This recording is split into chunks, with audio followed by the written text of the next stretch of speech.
my colleagues, research scholars, and students of the Department of Studies in English and Zoology. Today, our Vice Chancellor is going to inaugurate this one-day international webinar on the topic Dalit Voices, Constitution, Literature and Society.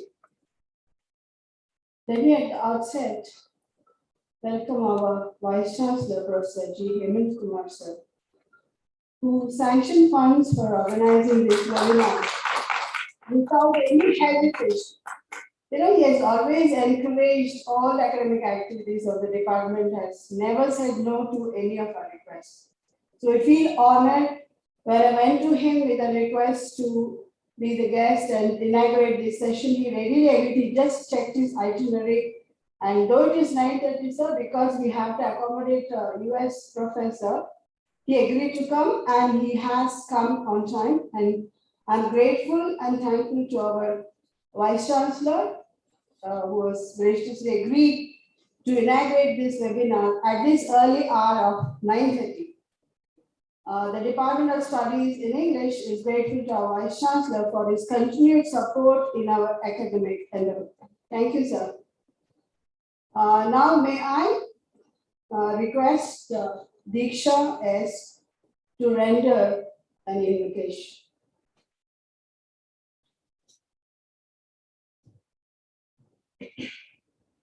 करिमुख देवा श्री गणराया पार्वती शंकर प्रियतनया गौरी गणेशा गजवदना सिंधुरवदना श्री गणराया करिमुख देवा श्री गणराया पार्वती शंकर प्रियतनया भक्त प्रकाशक गणपति राया जगवंदना महा सिद्धि विनायक अनाथ रक्षक गौरी तनया बाल गणेशा प्रणव स्वरूपा बाल गणेशा प्रणव स्वरूपा करिमुख देवा Shri Ganaraya Parvati Shankar प्रियतनया.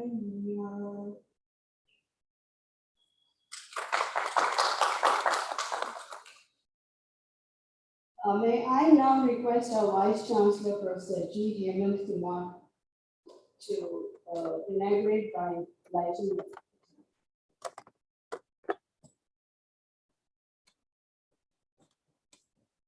I now request my colleague, Ramesh Jaraman, to honor our guest by felicitation.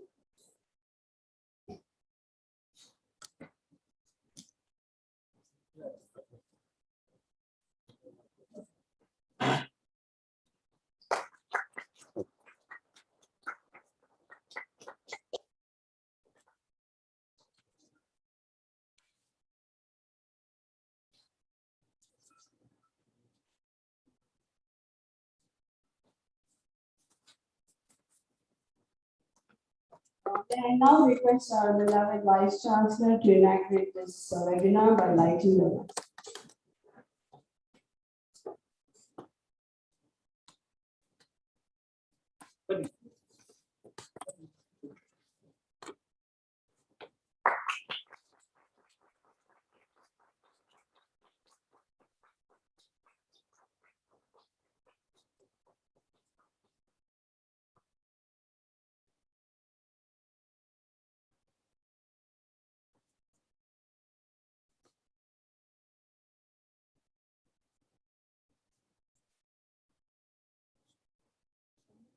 Very good.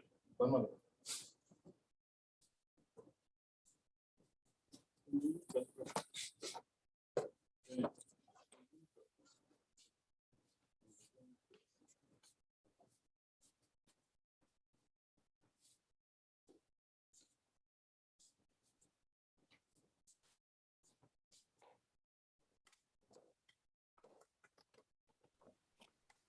Thank you very much, sir.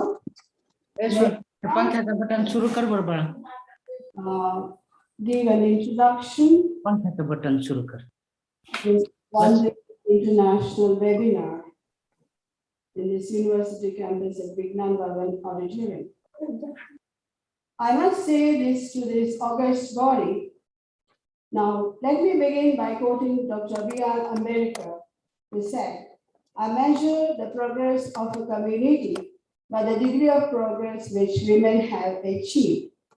If I'm standing here as an equal among the other communities and an equal among the other women of this country, it is because of the great contribution of the great architect of our constitution, a constitution which is considered, our constitution, which is considered the best in the world.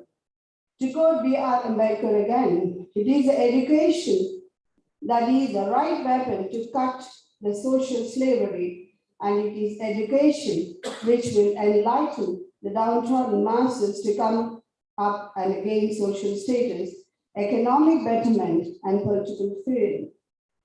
And once again, it's Dr. B.R. Ambedkar's constitution that has enabled and ensured my place on this platform. Hence, it is legitimate and pertinent that I'm privileged to organize, as a chairperson of the DOS in English, this one-day webinar on an interdisciplinary topic, Dalit voices, constitution, literature, and society. I take pride in saying that this is the first ever webinar and the first ever organized by the Department of Studies in English on Dalit literature. Its emergence in India, its impact on the world, literally seen drawing into its fold the social, cultural connotations and challenges that the Ambedkarite movements and the Indian Constitution brought in the wake. My grateful thanks are to our respectable Registrar, Professor Shivaka, who extended continued support in this venture, and our university support system, who stood by me in this effort. Special thanks to my colleague Ramesh Jeramaya, who helped me at all stages of its conception to make this a possibility.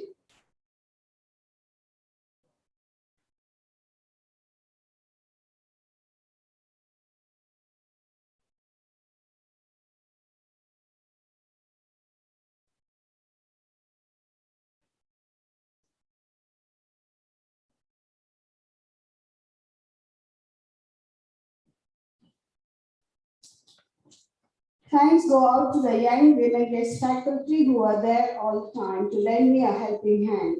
I extend my gratitude to Mangesh Dahiwala from BSI India for helping me in identifying the resource persons who I'm sure, very sure will enlighten this audience in their respective sessions. And before I conclude my introduction, I quote Dr. B.R. Ambedkar again. Cultivation of the mind should be the ultimate goal of human existence. I believe and hope this seminar will help foster academic, cultural, and mental growth essential for human coexistence. I hope this one Dalit voice will invite, insist, and involve other Dalit voices in making this exclusive Dalit debate a success. Thank you. May I call upon our Vice Chancellor to inaugurate this, render the inaugural address.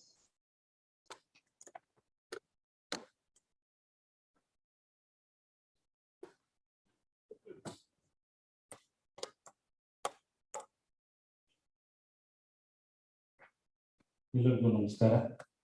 Good morning to you all. So today, I'm very happy to inaugurate the one-day webinar organized by Dewey in English, the Dalit Voices, Constitution, Literature, and Society. It is truly interdisciplinary. I congratulate the organizers, the chairman, and other colleagues of this English department. I will organize this. India recently observed 127th birth anniversary of Dr. B.R. Ambedkar, the father of Indian Constitution. The champion of downtrodden and powerful voice against the caste ridden Hindu society. Ambedkar made it his life goal to achieve equality among all Hindus. It is in this context that the world explores the modern ideals of Ambedkar. The Dewey's in English endeavors to further explore the dynamics of the Ambedkar's influence on the contemporary times. It gives me immense pleasure to inaugurate this one-day international webinar on the topic Dalit Voices, Constitution, Literature and Society, organized by Department of English, Manistan. The department is one of the oldest departments in the University of Mysore. It is also an international center of research and an academic platform for the intellectual and scholarly debates. I'm happy to learn that the department has actively engaged itself in addressing the issues which are multicultural, interdisciplinary, and global in nature. National and international seminars, conferences hosted by the department have invited the researchers, scholars, and intellectuals across the country and abroad. The Nobel laureates, writers, critics have visited this department over past decades, have expressed their gratitude for invitation extended by the department. It is also heartening to learn that while the Corona pandemic has thrown life out of the gaze across the world, posting the threat of our life and health, the Department of Studies in English have endeavored to hold one-day webinar with its continued efforts to reach the pinnacle of academic success. Eminent resource persons have been identified from different universities, that is Professor from Baba Sahib Ambedkar Marathwada University, and also Professor from the Spot Town from the Department of Communication Studies, University of Texas, USA, and also the Professor Rajkumar from University of Delhi, and also Dr. Rajkumar, Associate Professor from University of Delhi. Means there are many protocol experts speaking about protocol this topic within the country and also abroad to enable this scholarly interaction to keep alive the intellectual trust and also academic. So I'm sure this one-day seminar will reach out the students, researchers, and scholars to help to foster pursuit of the knowledge, which is ultimate goal of the human existence. So with this, I wish all the students and all the researchers and all the faculties here to make use of this webinar and to come up with this English department. You know, this English department, there are only 2 teachers today, so we have to recruit. So we are planning it, and at the most within 6 months, if the government agrees, we want to make it. There are few departments has become single teacher department, and some departments are 0 teacher departments. So if the government supports, and at least 100 good teachers should come to the department, to the total university, so that university will grow for another 25 years. With these words, I once again wish you all the success for this webinar. Thank you.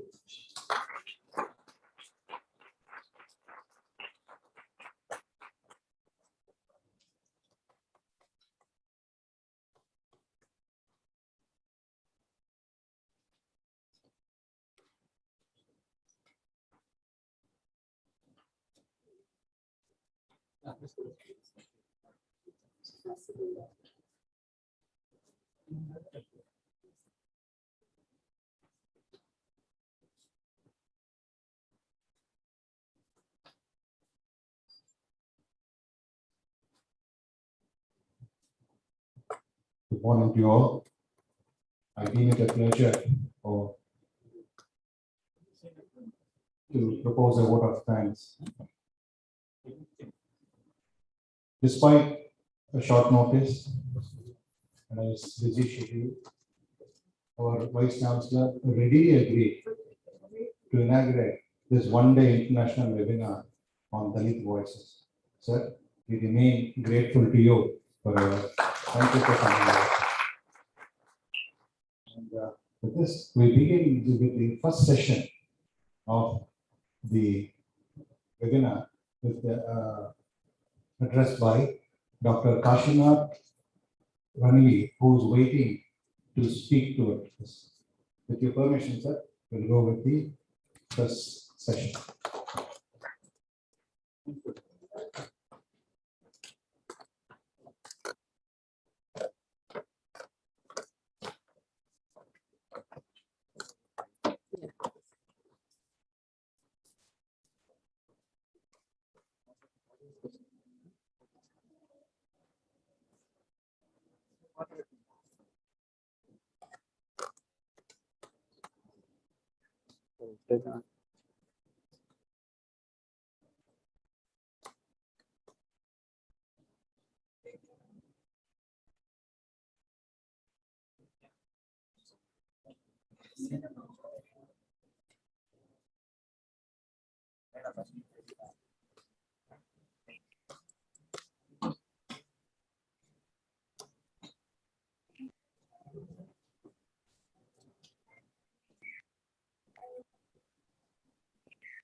Hello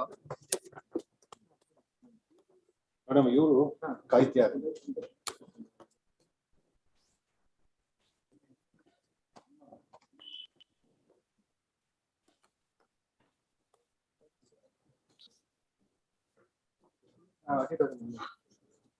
May I now call upon Dr. Kashinath Ranvi to be honored. He is going to deliver the keynote address this morning. To give you a brief introduction of Professor Dr. Kashinath Ranvi, whom I met in '92 at the Central University, Hyderabad, who had come there to deliver a keynote address to the International Conference on Democracy. Professor Kashinath Ranvi is a recipient of Government Vidyaniket Scholarship awarded by the Government of Maharashtra, and he has been a Fulbright Scholar at Yale University, New Haven, USA in the year 1991. And his book is entitled, yes, let me start this.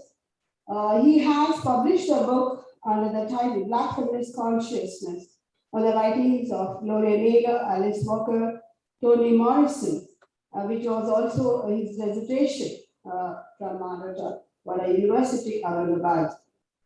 And he has guided very many PhDs, and he has been an activist in Bahujan Utthal, and he has published, it's a very impressive profile.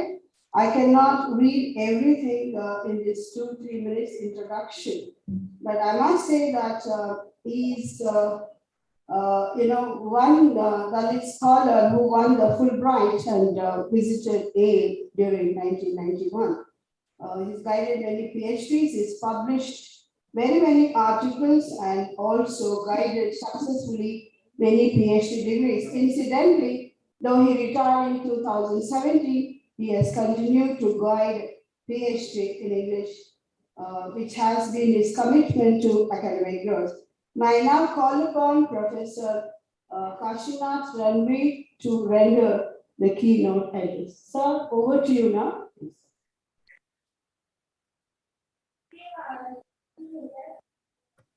The convener, may I speak, ma'am? Sure, sir. So, may I? Sure, sir, you can. Okay. The Honorable Vice Chancellor of University of Mysore, Professor G. Hemant Kumar, the convener of this webinar, Professor Devika Rani, other experts who have been specially invited for this seminar, Professor Scott Stroud from University of Texas, Austin, Texas, and legendary scholar from India who has written a book entitled Dalit Narratives, who is from Delhi University, Professor Rajkumar, and all the members of the faculty of Department of English from University of Mysore, and different scholars who have been participating in this webinar of international kind. The title of the webinar is Dalit Voices, Constitution, Literature and Society. It's an interesting topic. It talks about constitution, then literature and society. The law which was prevalent before the Constitution of India was the law given by Manusmriti. And we know what Manusmriti did to majority of the masses across the country. In case of Rigveda, in Purusha Sukta, it is being stated, Brahmanasya Mukhmasida, Bahu Rajanyaha Krata, Uru Tadasya Yadvaishaha Padabhyam Shudro Ajayata. We talk about Shudra and Ati Shudra. How they are being generated? Padabhyam Shudro Ajayata. They are being born or have taken place from the pada, that is feet of the Adi Purusha. And this is what is very much their core of Rigveda. That is, which talks Brahmanasya Mukhamasida. Gynecology, how it's possible? It's only known to the people who have composed it. And it is being stated that it is being written by the Almighty, that is the God. I remember one of the quotations from Lord Basveshwara. And what he says is, which is known to all Kannadigas, na holeru, na holeru. That is what Lord Basveshwara has said. I won't go into detail about what is the meaning of it, because you are basically from Karnataka state. Therefore, you know what it is. And since the beginning, the webinar was inaugurated by lighting a lamp, not by way of making, worshipping or offering floor tribute to Devi Saraswati. It was by lighting the lamp. And the very moment it was enlightened, I just remember what is being stated by Siddhartha Gautam Buddha. That is, Atta Deepo Bhava. Be the light of your own self. Don't depend on anybody. Be a light of one's own self. Friends, in case of Purusha Sukta, now the basic question is, who has created or composed all the so-called sacred texts? Could be all Vedas, could be Srimad Bhagavad Gita, could be Manusmriti, could be any other sacred text of Indian origin. It is being stated that it is being created by the Lord, that is God. In this context, I would like to call upon one of the poems which is being composed by Baburao Bagul, that is one of the poets, one of the novelists in Marathi who belongs to this specific section of society, that is Shudra, Ati Shudra community. What he has written is, this is in Marathi, I will translate it, that is, Veda Adi tu hotas. You were there before the Vedas. Vedacha Parmeshwaradi tu hotas. You are there before the Lord God who is being created. Pancha Mahabhutache Pahuna Virat Vikral Rupa.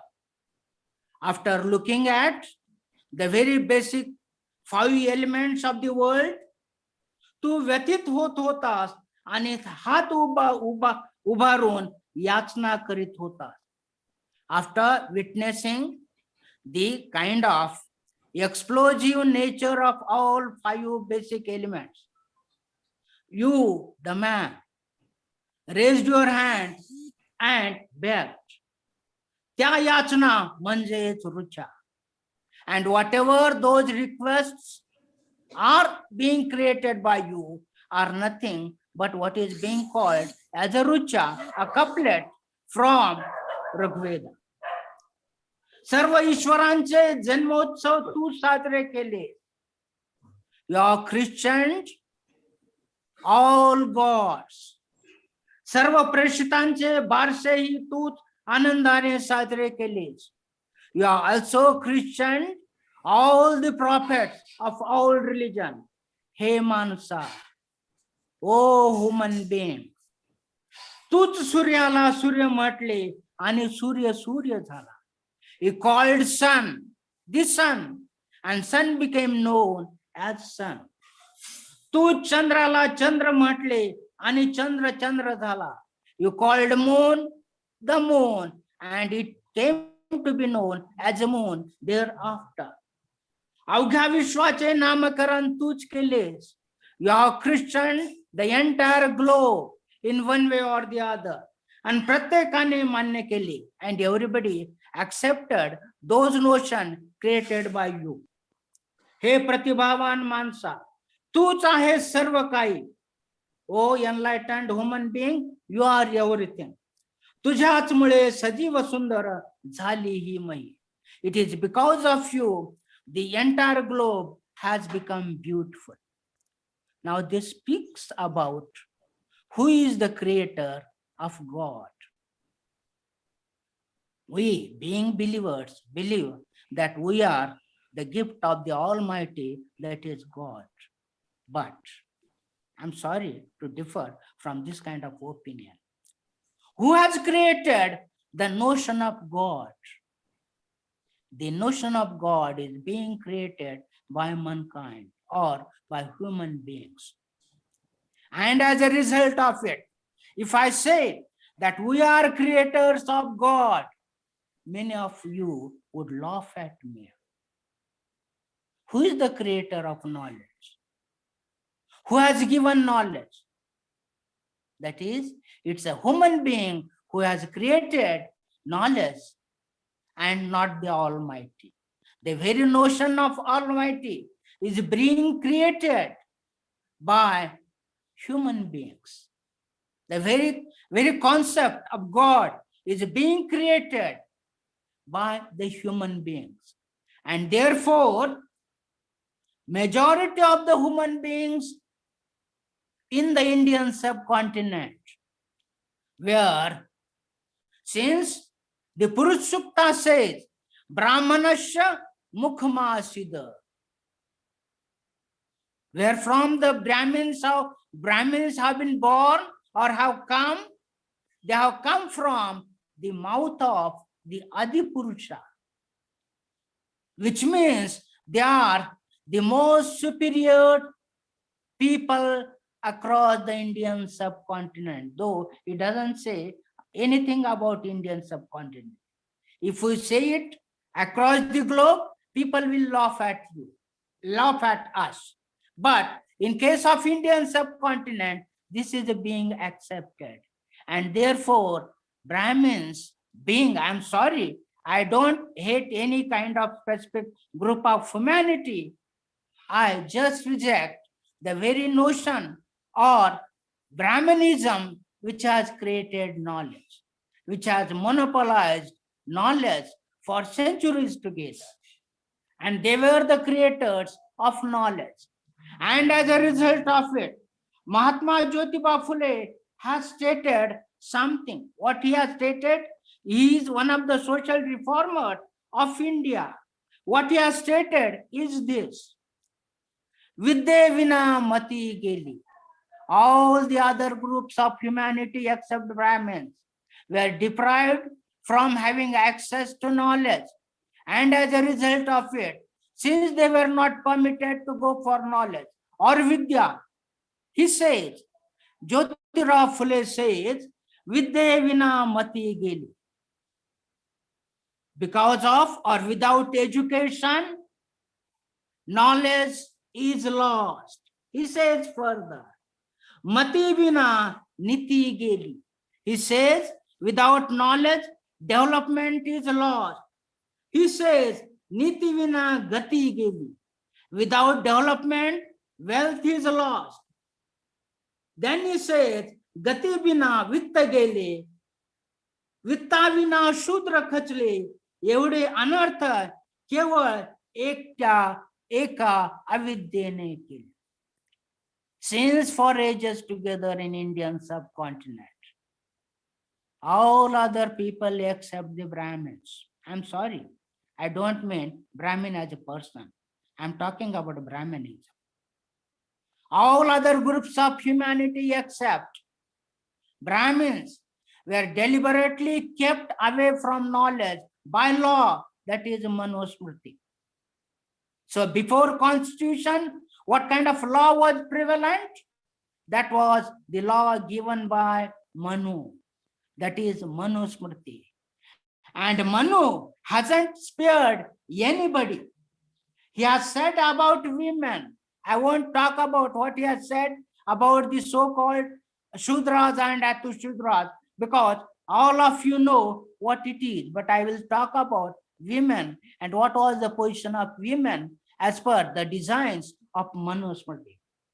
In case of women, they were called to be inferior to men. And that is because what Manu has stated is Pita Rakshati Kaumarya. Who protects girl child? Pita Rakshati Kaumarya. During her non-marital days, it was father who used to protect her. Then he says, Bharta Rakshati Yovane. And when she is in her early age of puberty, naturally she is being protected by her Bharta. That is what it is. Stavire Rakshanti Putro. If at all she is unfortunate and loses her husband, because if he passes away, Stavire Rakshanti Putro. It is the son of her who protects her.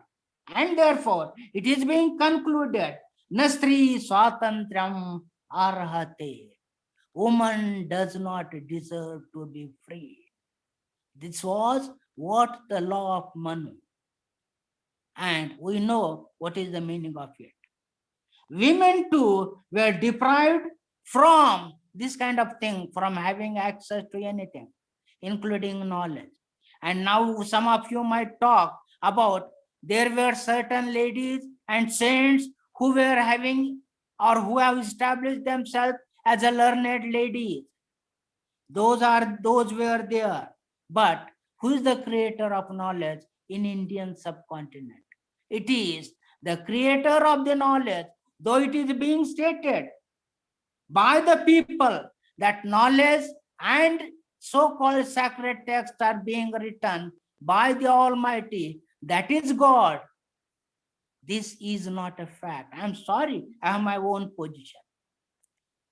The very notion of God is being created by us. by those who were having monopoly over knowledge. So naturally, the notion of God is being created by we human beings, and we are not created by the Almighty, so-called Almighty, the God. So it has to be understood by all of us. And in case of Chaturvarna, what is being stated in some of the other texts are Chaturvarnam Maya Srishtam. The so-called division of people is sacred one. Guna karma vibhagasha, that is being divided on the basis of what one does. Tasya karta ramapi ma viddad karta ramanya yabham. It means even in Srimad Bhagavad Gita, there is some kind of a thing which is being stated about Chaturvarna. Chaturvarnam Maya Srishtam.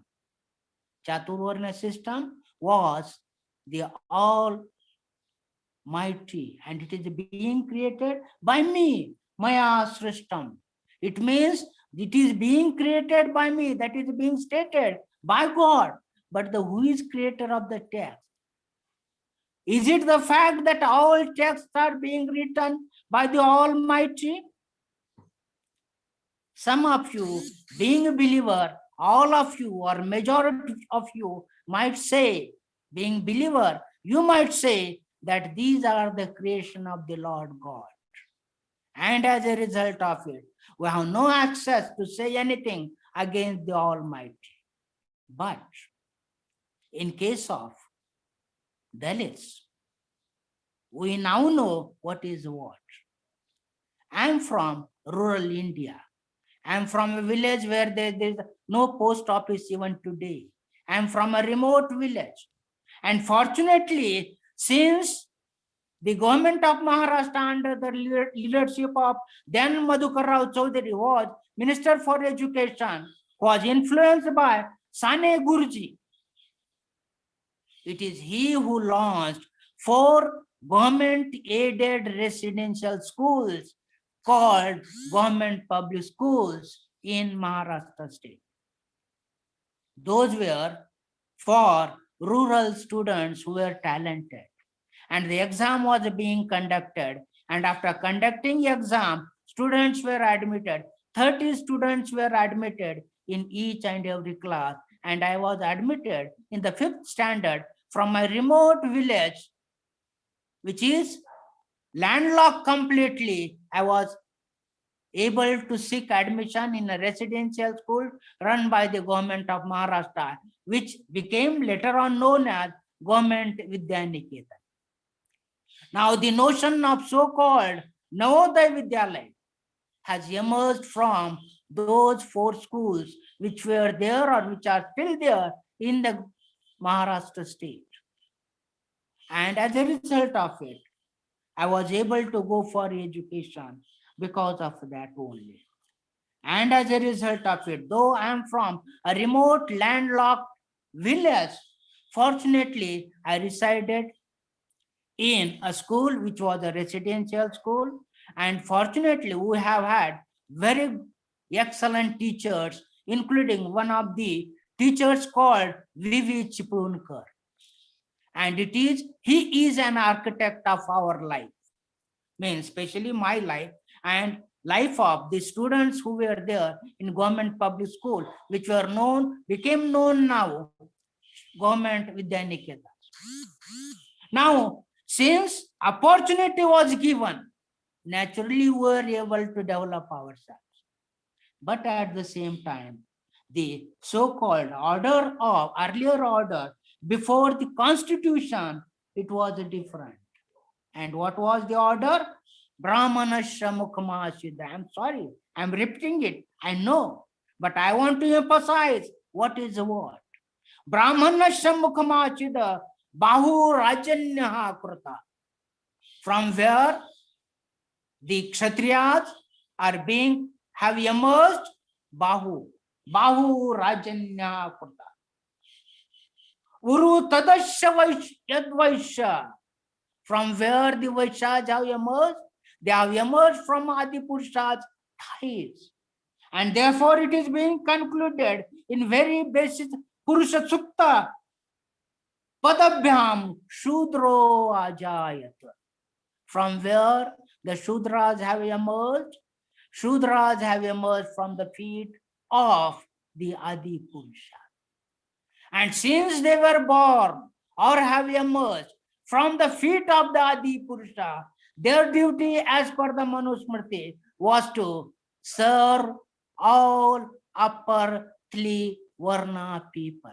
That is the Brahmana, Kshatriya, Vaishya. And that was the sacred assignment. And it is also being stated that we are being born again and again in different forms, in different animal forms. And if at all one is faithful to one's own duty as per the designs of Purusha, then naturally one would be born in some other animal form, or may be liberated, or may get what is being called as one of the persons who might go to heaven, that is Swarga. Naturally, this title of this webinar is very distinguished one. The title is Dalit Voices. It is the voice of the voiceless, about which Professor Devika Rani wants us to speak, voice of the voiceless. But at the same time, it is being stated Constitution. Now, what is our Constitution now? We do not know what would happen to cancer, what would happen to our Constitution tomorrow. But at least today, we know what is our Constitution. A kind of sense of equality is being practiced in case of the Constitution of India. And it, in the very beginning of our Constitution, preamble is given. And what it says is this: we, the people of India, having solemnly resolved to constitute India into a sovereign, socialist, secular, democratic republic, and to secure to all its citizens, what to secure? Justice. What kind of justice? Social, economic, and political. What kind of justice would be given to the people who are in the Indian subcontinent or in Republic of India? Justice, social, economic, and political. Then it states further, liberty. Of what liberty? Liberty of thought. I am enjoying that privilege. Unfortunately or fortunately, Professor Devika Rani has invited me. And since she has invited me, I am grateful to her, because I have got an opportunity to speak to you. And therefore, I will talk about the preamble, some of the other part of the preamble. Liberty of thought. I can express my thoughts. Expression, unless until it hurts somebody or harms somebody. Belief, I have own, everybody has one's own right to practice one's own belief. Faith and worship. What is to be worshipped is a right of basic liberty of one's own as per the designs of our Indian Constitution. And it says further, equality, that is equality of status, and then at the same time, and of opportunity. Now opportunity is being given to Haleru too, or to Shudra and Ati Shudra. Equality of status and of opportunity, and to promote among them all. What is to be promoted among them all? Fraternity. It is being stated by Buddha. What is being stated by Buddha is this: Nahi verena verani samantida kudachana averena cha sammati esa dhammo sanatan. What should be our own religion? That is, nahi verena verani. Enmity doesn't end with enmity. Averenacha sammati esa dhammo sanatana. That is, the enmity ends with non-enmity, and that is the rule of life, and that is the fact. And therefore, I will read out what is fraternity. That is, fraternity assuring the dignity of the individual, dignity of individual, and the justify and integrity of the nation, integrity of the nation. It is only in this manner, integrity of our own nation, that is Indian Republic of India, would be maintained. And it says further, in our Constituent Assembly, this 26th day of November 1949, do hereby adopt. Who? By whom it is being adopted? We, the people of India, do hereby adopt, enact, and give to ourselves this constitution. Who has given this constitution to ourselves? We have given ourselves this constitution for the progress of the Republic of India. The very title of this webinar says, that is, the first subtitle, first letter is, first word is, that is constitution. What is second word? Literature. What is the third word? Society or society, whatever you might pronounce. I am from village and I have liberty to do just try to demolish specific kind of a pronunciation. Not that I don't know how to pronounce different words, but I have right to demolish, because this is the knowledge which has come to us through the passage of Macaulay's minutes in year 1835, I believe. That is Macaulay, 1935, Macaulay's minutes, through which English education was provided to all Indians who were having, and nobody was deprived from having access to knowledge, which was in the form of English education. And the Macaulay's very design was to create people in test who would be English people in the test, and at the same time who will be loyal to the throne of England, United Kingdom, or the United Kingdom or England, UK. So naturally, we'll speak about, now I would like to speak about what is being given in the Constitution of India. Now everybody knows there's a law called Atrocity Act. Untouchability is being abolished by the law of the land. It's a fact. My dear friends, I'm sorry to say that even today, in my own village, I cannot go to the public temple, which is open for everybody. If I try to go to the temple of my own village, I could be beaten up by the upper caste people, and that is possible. And I have personally have had experiences of this kind. Because on the 1st of May, in my own village, the 1st of May is the day of Maharashtra. Maharashtra has become a separate state.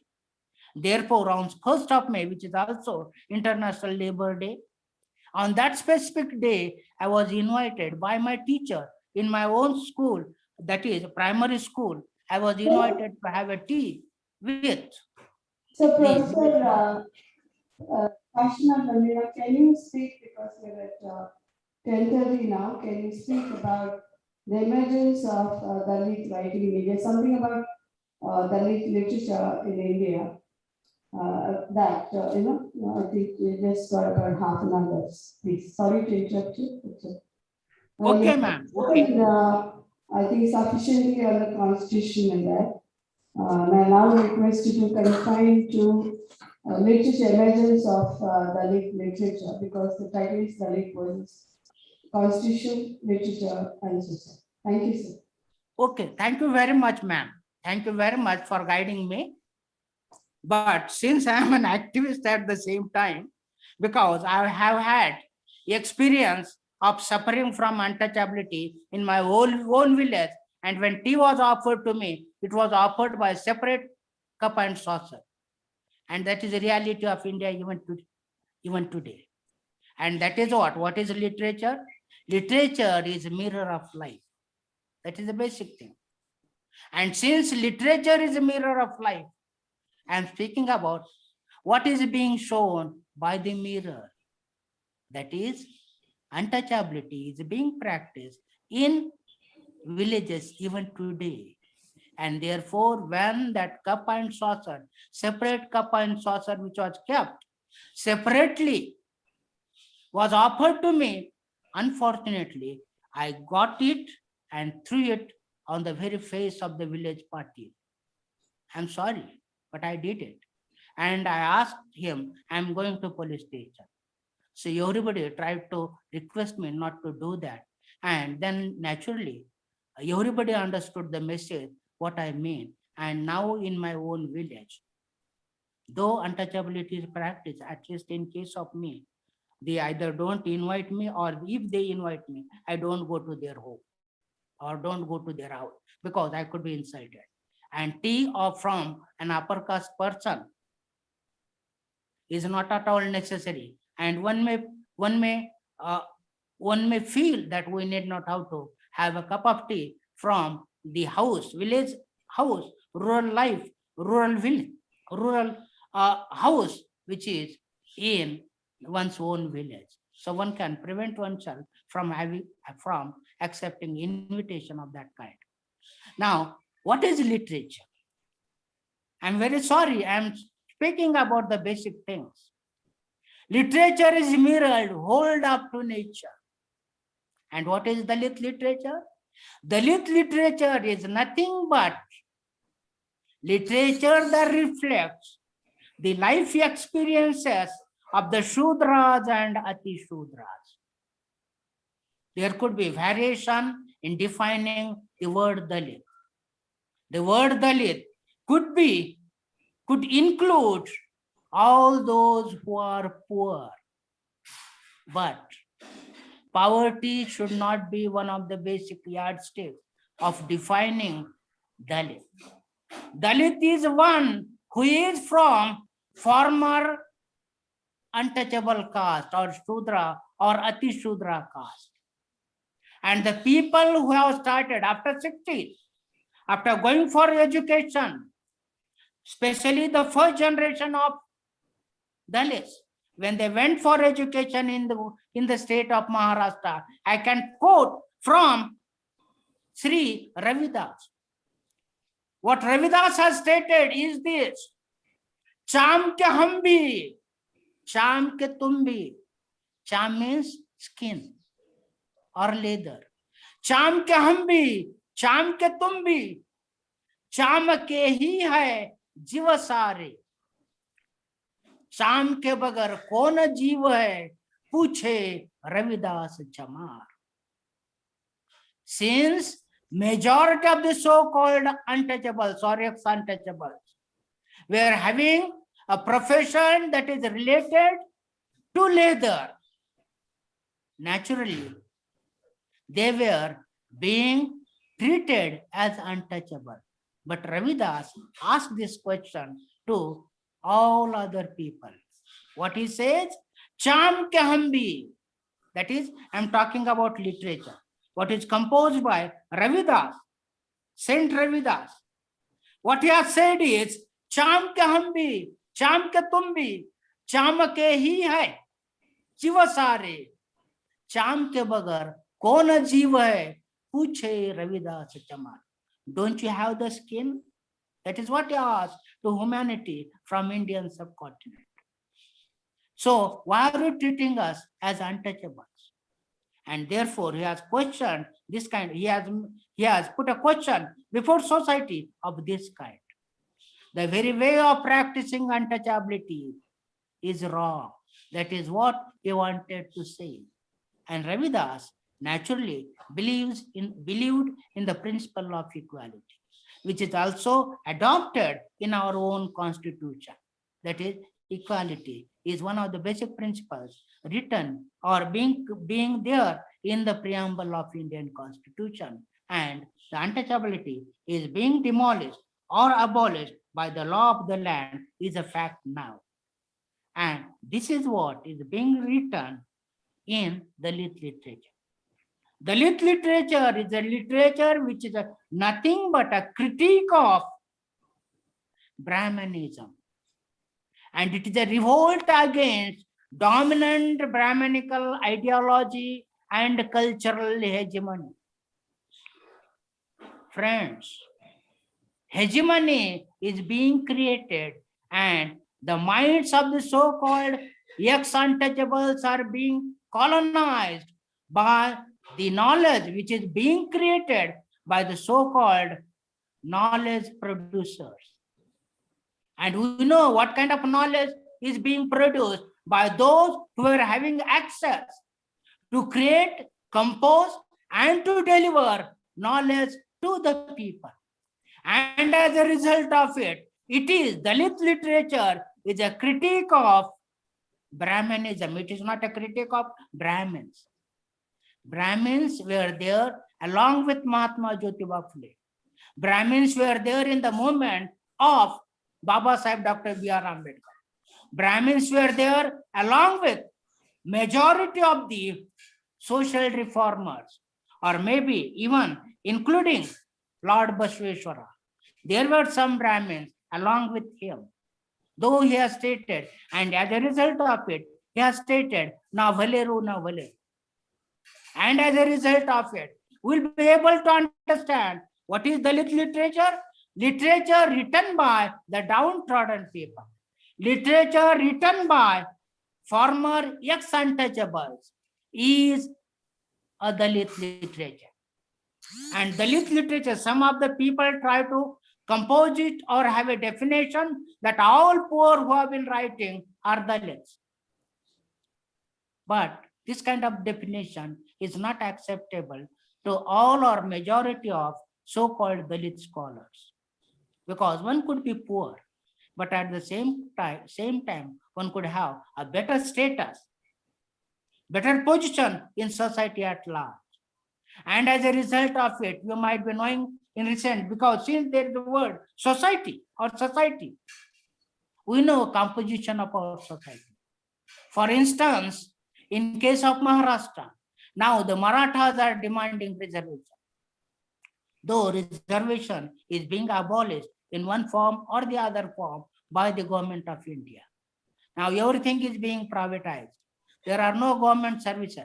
And as a result of it, we also know how come our young boys and girls who have done MPhil and PhD and have also passed NEET and SET examination, they are not getting job because the very privatization have been taking place in India, and as a result of it, opportunities our young boys and girls are not there to go for a job is a fact.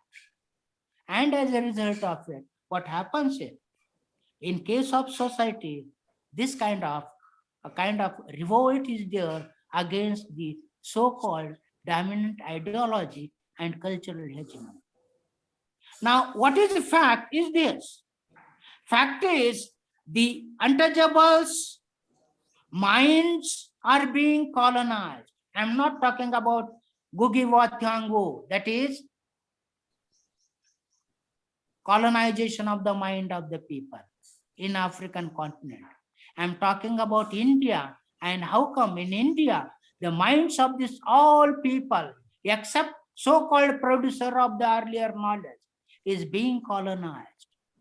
And as a result of it, those who are ex-untouchables, some of them still believe that they are inferior beings, and therefore they worship whatever kind of worship is being given, designed for them by the so-called producers of knowledge, is being practiced by many of the so-called ex-untouchables, though they are being treated as Shudras.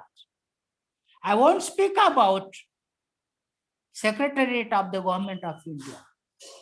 I need not have to talk about it because it is being circulated through social dialogues on our WhatsApp apps. WhatsApp. That is, how many secretaries are there in different states at the center, and how many of them are so-called Jats? How many of them are Marathas? How many of them are Mala? How many of them are Madiga? How many of them are from lower caste in India or even Kshatriya caste? And we'll be able to know that in case of society, hardly a few people, though they could be knowledgeable, political power might be there in their hand. Because in state of Maharashtra, I'm talking about society, man. Now, in case of government of Maharashtra, what is the fact is this, that majority of the chief ministers of Maharashtra were from Maratha caste. And now, Marathas are asking for reservation. We can understand what is what. And they are going to agitate. Even in case of Haryana and Punjab, Jats are asking for reservation. This is a fact.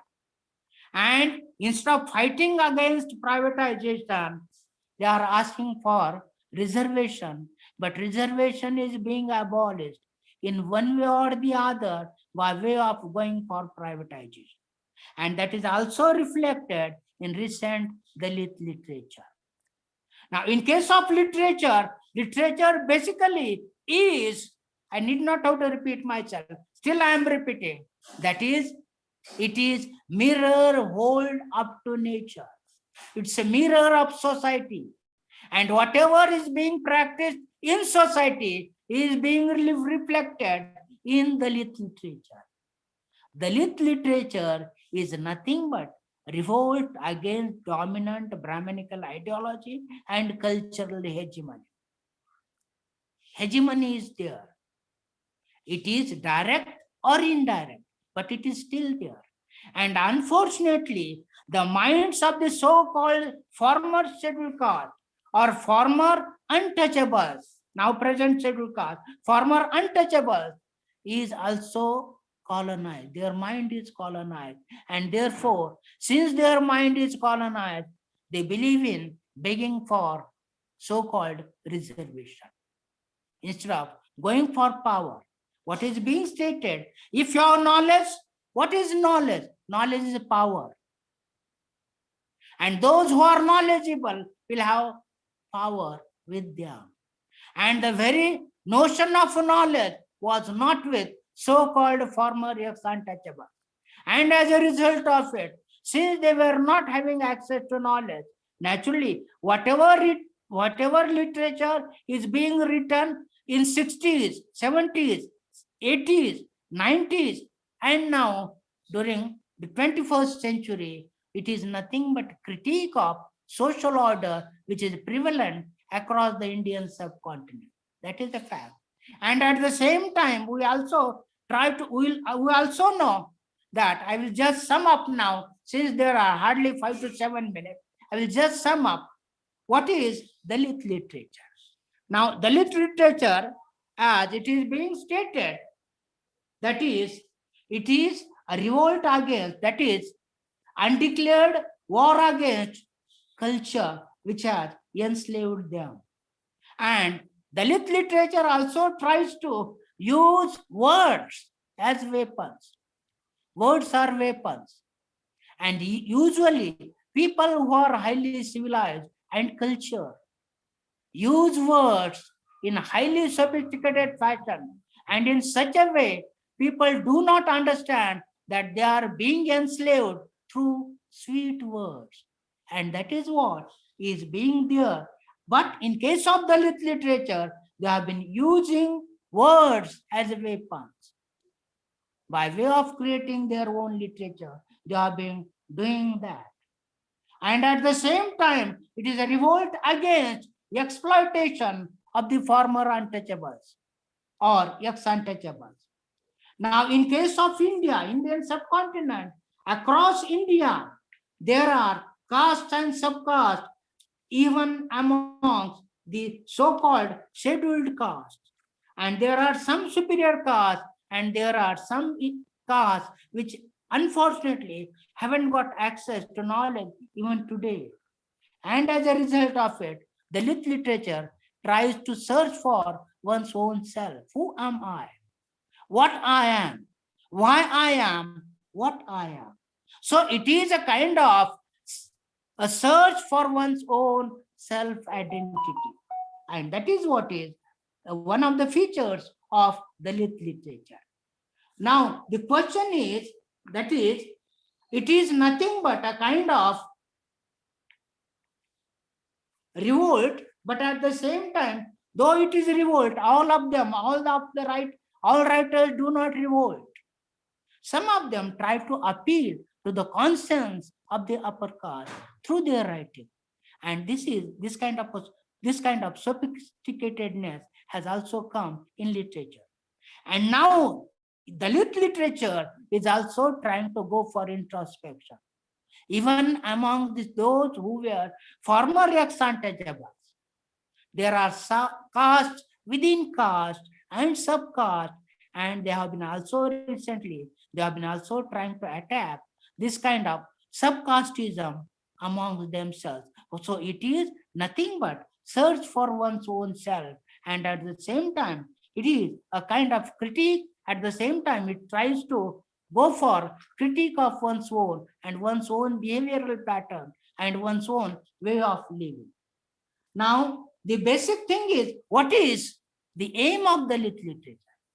The aim of the literature is to create equality amongst all human beings in India, and also to demolish a kind of discrimination based on caste, subcaste, gender, colonization of mind, and this is what is being done, or any kind of exploitation, and this is what is being done through the literature is a fact. Now, it is nothing but a kind of cultural warfare. I'm sorry, some of my words may not be liked by the convener of the seminar, Professor Devika Raniji. I apologize for that. But what is Dalit literature? It is a cultural war against untouchability, against those who believe in untouchability even today, if not in one form, in other form. In the mind, in one of the corners of one's own mind, so-called upper caste people still believe in untouchability, and if not directly, indirectly, they believe in caste system and they believe in their own superiority, though they talk for equality of all, and though they talk about equality based on gender, but women unfortunately are still treated as unequal by men. And it is being stated that in Dalit literature, the plight of the women is also highlighted. The plight of all exploited people in the Indian subcontinent as well as across the entire globe is being highlighted directly or indirectly.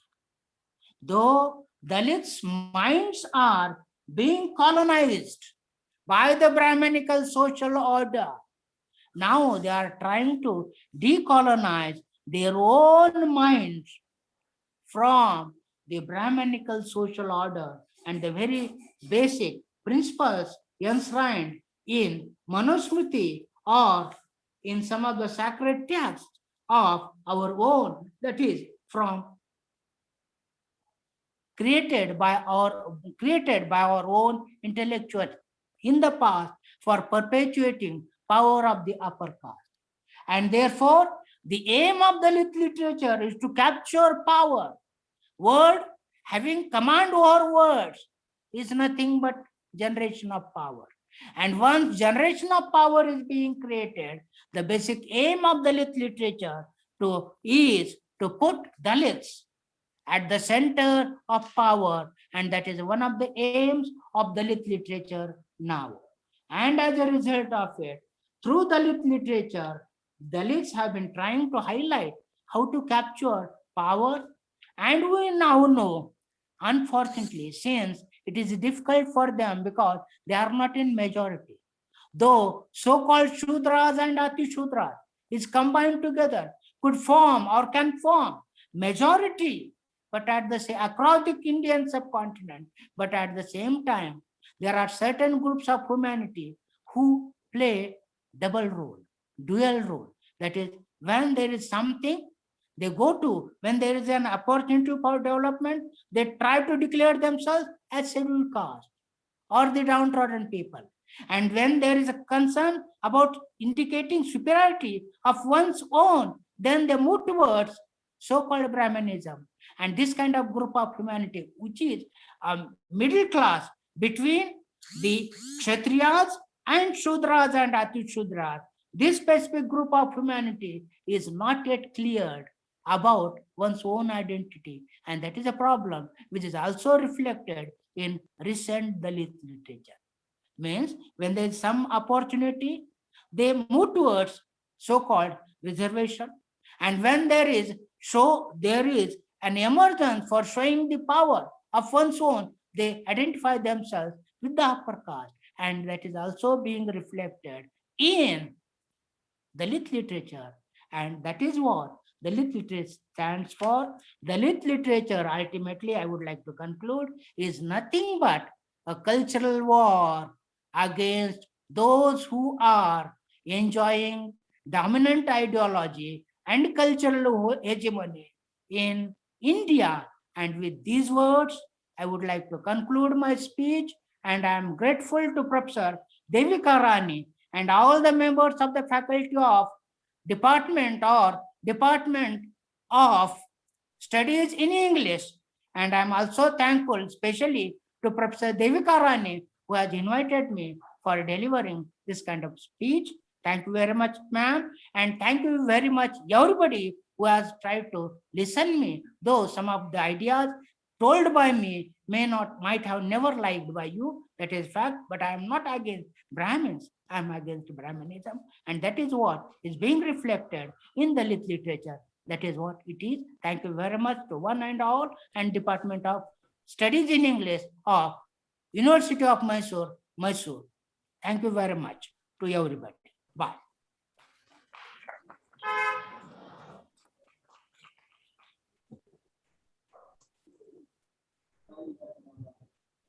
Thank you very much, sir. It's my duty to propose a vote of thanks for Professor Kashinath's inaugural address. Professor Kashinath Ranveer began with the idea of the creation of God. He really did question as to who created God. Was it man who created God or vice versa? Then he also looked into Varnashrama and how the Brahminical tradition appropriated the Adi Purusha's physical being and attributed it to the four castes, very cleverly divided into Brahmin, Kshatriya, Vaishya, and Shudra, and also at the same time delineating the Ati-Shudras from Shudra. Therefore, he referred to the Dalits as not any particular caste, but to all the oppressed class. Therefore, the main aim, according to him, Dalit literature is to use it as a critique against Brahmanism, Brahmanic hegemony, and its culture. Therefore, he would Dalit literature as a weapon of emancipation from inequality, and he also called it as a cultural war against untouchability. Sir, thank you for instilling in us a new idea, which we really would like to take it further. Thank you very much for accepting our invitation and delivering the inaugural address. Professor Ranvi. Thank you. Thank you, Professor Kashnath Ranvi, for accepting my invitation and doing the best job of delivering the keynote address. Now Professor Scott Stroud from Austin, Texas is online, and he is going to take up the first session of the talk.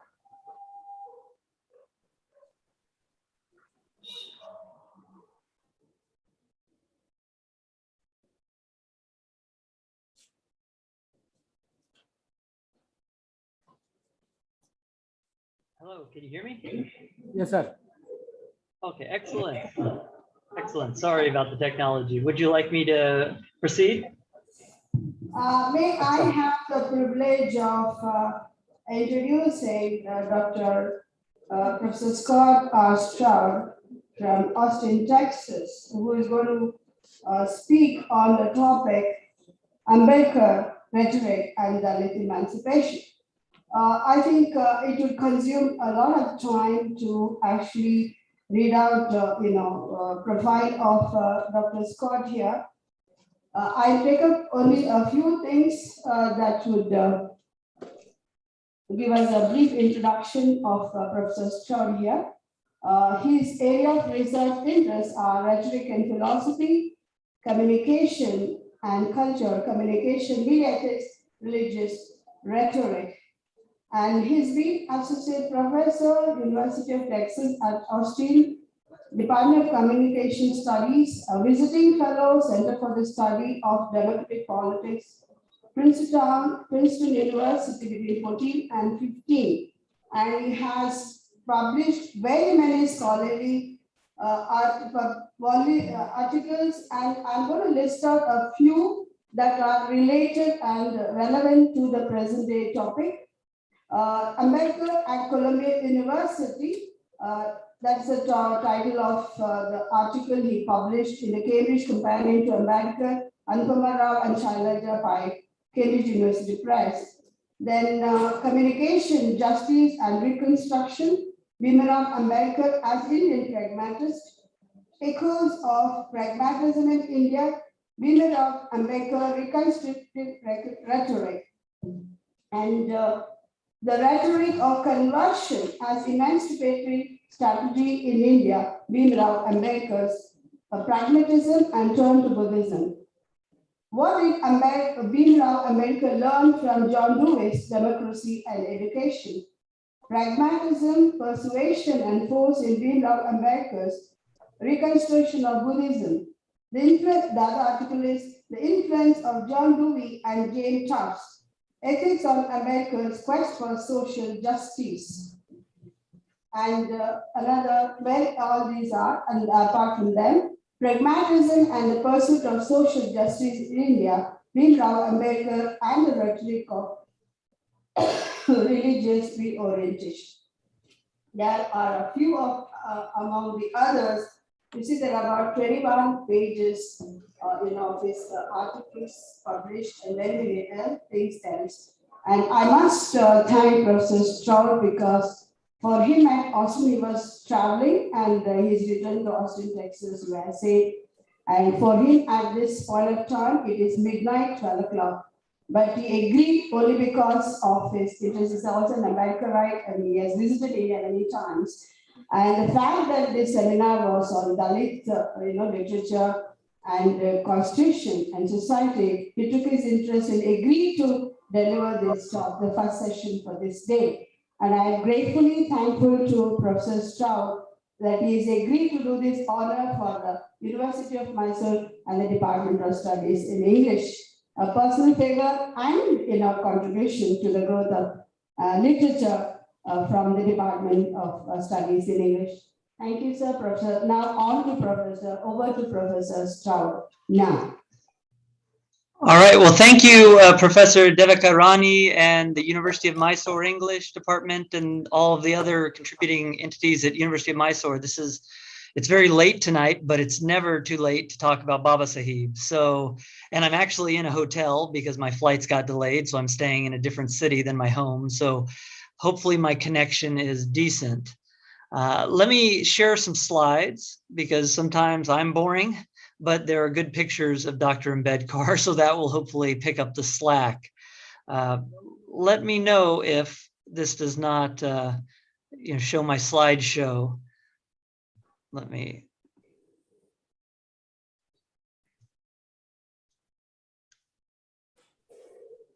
Do you see my slideshow? Dr. Rani, can you say it out loud if you see my slideshow? No, sir, it's not visible. Okay, let me try something different. Yes, I'm on my single screen laptop, so it's, how about now? Now we can see. Yes, there we go. Hopefully you can see my slideshow now. Yes, sir. Yes, sir. Do you see my Excellent. Yes, sir. Yes, sir. Dr. Rani, Thank can you. say it out loud if you see my slideshow? No, sir, it's not visible. Yes, sir. Okay, let me try something different. Yes, I'm on my single screen laptop, so it's Visible, sir. now. Yes, perhaps you can mute your microphone on that end. Yeah, see. There we go. Hopefully you can see my slideshow now. Yeah, it's visible. It's visible. We can see the slideshow. Excellent. Could you mute your microphone there? I believe it's picking up my presentation. Let me try something different. Yes, I'm on my single screen laptop, so it's All right, so I believe you can still hear me. What I'm going to be talking about today is a new aspect to my program. I'm interested in Baba Sahib and his philosophy. I'm also interested in its connection with American philosophy, like John Dewey, and I'm also interested in its connection with rhetoric. So I will explain each of these in turn, but here are some questions that will be guiding my interrogation of the very complex and multifaceted thought of Dr. Ambedkar. So keep that in mind. There are a variety of ways we can pull Dr. Ambedkar's thought to fit our purposes for the day. So today I'll give you one aspect, the aspect that interests me, but of course you're welcome to interrogate Dr. Ambedkar's thought for uses that you find of value. So the questions that will interest me today are these. One, what do we mean when we talk of Dalit emancipation? Second, what does John Dewey, the American philosopher, Professor Stroud, your voice seems to be echoing. Today I'll give you one aspect, the aspect that interests me, but of course you're welcome to interrogate Dr. Ambedkar's thought for uses that you find of value. So the questions that will interest me today. I think the microphone's on there, or something's happening. Dalit emancipation. Second, what does John Dewey, the American philosopher, Presentation of the video. Professor Stroud, your voice seems to be echoing. Today I'll give you one aspect, the aspect that interests me, and of course you're welcome to interrogate Dr. Ambedkar's thought for uses that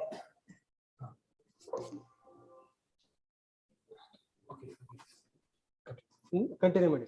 Now we can. Yes, sir, you can continue your talk. Okay, excellent.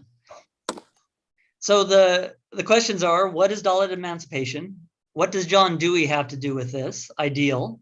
And three, how does Dr. Ambedkar's rhetoric and rhetorical theory matter for Dalit emancipation? So these are some of the questions I will hopefully explain as I go through my presentation, which will take maybe 50 minutes.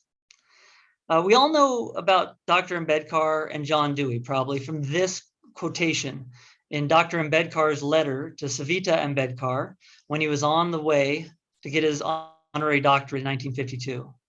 There he wrote back to Savita, he was looking forward to meeting Professor Dewey, but Savita just told him that he had died, Dewey had died on Ambedkar's way back to New York.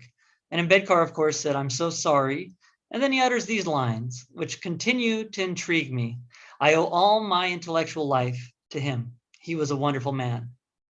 Now, the question is, what did Dr. Ambedkar mean by this? What did he, how did pragmatism and John Dewey actually affect him? Every biography from Keir to Carmody says, this line, but no one has given me a lot of details on this. So I've recently completed a very long book manuscript on this, and I'll give you some little tidbits of what I've been finding. One of the other mentions, which you may be familiar with, is from Annihilation of Caste. It should be on your screen right now. And this is where he quotes John Dewey, his teacher, and to whom he owes so much. So that's going to be another question we wrestle with today. What conceptual vocabulary does Dr. Ambedkar extract from Dewey, his teacher's thought, to construct his ideal of social democracy? And second, what role does rhetoric, what I mean by that is also captured in the notion, the art of persuasion, what role does rhetoric play in understanding Ambedkar's texts and arguments? Now, this has been a very fascinating journey for me, and it's by no means done. I found out that I have to have another book because Ambedkar's story can't be exhausted in one book, 2 books, 3 books, a lifetime of books. So I've been to India about 5 or 6 times under the auspices of this research program. I've met a variety of fascinating figures, some connected to politics in India, some connected to Dr. Ambedkar and politics, and some just in love with his story himself, like my good friend, Mr. Vijay Sarwade and Mr. Shindi in the pictures up there. So, I've met some of the my closest friends and intellectual companions through this journey. And it's really impressed on me how important the story of Dr. Ambedkar is. So I try to explain it to my friends here in America. I try to explain who Dr. Ambedkar is. I try to sell them on how important he is as a thinker.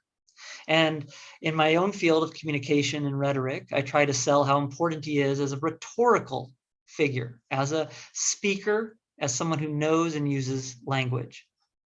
Now let's start with something some of my friends in India don't always know everything about. That is, what is the American tradition of pragmatism? Now, this tradition is a school of thought that's fairly unique to the US. It started in 3 figures after the Civil War in America: Charles Peirce, William James, and John Dewey. It also includes figures such as Jane Addams, not an academic, but a very important activist and an intellectual in her own right.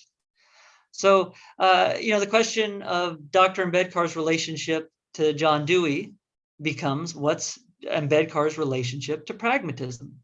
And I want to argue through my book and through presentations such as this, that Dr. Ambedkar is part of this very complex and pluralistic tradition, one that includes John Dewey, one that includes Hu Shi, one of Dewey's students that went to China right after he got through studying with Dewey at Columbia in 1917 and 1918. If you know your dates right, you know that that's the year after Ambedkar left Dewey's classroom. So Dewey's had an international influence, and no one has talked about what India has done to the thought of pragmatism. Now, one of the immediate challenges any of us face with Ambedkar or Dewey is they were so long-winded. They wrote so much.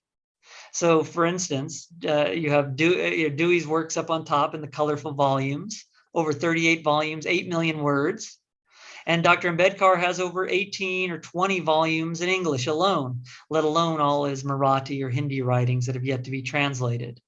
So these are both very complex thinkers. So we must immediately be suspicious of anyone that says Dewey's philosophy is about one thing. Dewey's philosophy changes over all those years. He lived until he was 92 years old, if I'm doing my math right. And Dr. Ambedkar did not see the whole scope of John Dewey. Who did? So, what I try to do in my work is figure out what image of John Dewey's pragmatism Ambedkar liked, resisted, extended, changed, because he did not have every aspect of Dewey's philosophy. He had certain texts, he had certain books, he had certain classes, but not all 38 volumes. Now, a little bit about John Dewey. John Dewey was, lived 1859, the year Darwin's important book was published, and he died in 1952 after the detonation of the first nuclear weapons the world has ever seen. And he had a very complex philosophy, but if you had to cut some corners and simplify it, this is how I would simplify it. He thought democracy mattered. Throughout his whole life, he cared about democracy. Science was also a theme that he was very, influenced by. It's a tool. And community is something we want to form, a democratic community. And a community is how we get to our goals, like the community of scientific inquirers. Education is also vitally essential for John Dewey. Now, hopefully you already start to realize how some of these themes Dr. Ambedkar also cared deeply about. So these two were a match made in heaven, so to speak. Now let's start talking about the ideal of democracy that Dr. Ambedkar is going to build upon some little seeds that Dewey maybe gives him. First of all, let's ask the question. John Dewey says, what is democracy? And then, he says, is it reducible to decision-making procedures, votes, how you elect people? And as early as 1888, in an essay that Ambedkar found very important, he was requesting another copy of it in the 1950s from V.B. Kadam in London. In that essay, The Ethics of Democracy, the young John Dewey, in his first job, says democracy in a word is social, that is to say, an ethical conception. And upon its ethical significance is based its significance in governmental matters. It's a form of government because it's a form of moral and spiritual association. You fast forward to 1916 to a book that Dr. Ambedkar loved. I've identified at least 4 copies of it within the various catches of his books from Aurangabad to Mumbai. But in the 1916 edition, the earliest edition he owned, which he acquired in January of 1917, as the signature there shows in the book, he has this line that he underlines. These are Dr. Ambedkar's underlines. So, he underlines this key word of Dewey's. A democracy is more than a form of government. It's primarily a mode of associated living, of conjoint communicated experience. So what he's getting at here is the same idea Dewey had, early on, but it's the idea that democracy is a way of life. And this is what he says in 1939 in an essay called Creative Democracy. And there he says, only as we realize in thought and act that democracy is a personal way of individual life. It's a possession and continual use of certain attitudes, forming personal character and determining desire and purpose in all the relations of life. So it's not just about politics. It's not just about who we put in office in Delhi or in Washington, D.C. It's about how we relate to each other on Facebook, on the corner of the street, in the marketplace.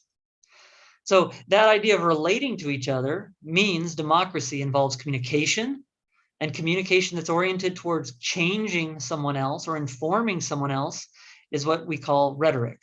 So you can say quite simply, democracy involves rhetorical habits. So let me start fleshing out some of these habits that it involves. But first, you might be asking yourself, what does rhetoric mean? This is a common question. In the West, there's a long-standing tradition that goes by the term rhetoric, dating back to the Greek sophists, and Plato had many disagreements with it. You have figures such as Cicero and Quintilian, extending the idea of it. But what it gets at is the art of persuasion, the art of meaning making by a speaker in relation to an audience. So that's what I will mean when I talk about rhetoric here today. I do not mean manipulation. So I'm not talking about Dr. Ambedkar lying or manipulating. That's not what I mean by rhetoric. That's a very shallow use of rhetoric, and that's not what scholars of rhetoric use. It's not flourishes and metaphors and surface details that don't have much depth to them. That is a very surface level notion of rhetoric that isn't implicated by what we study when we study rhetoric. So what we're talking about really, or what I'm talking about at the very least, is that rhetoric focuses our attention on what a speaker or writer says and why they say it that way. So how they argue their points. When we make an argument, when Dr. Ambedkar wrote a book about Gandhi, or when he wrote the Buddha and his Dhamma, he had different audiences in mind, perhaps, and he had different choices he could make about how he presents his case and how he argues his points. That's precisely what I mean by rhetoric.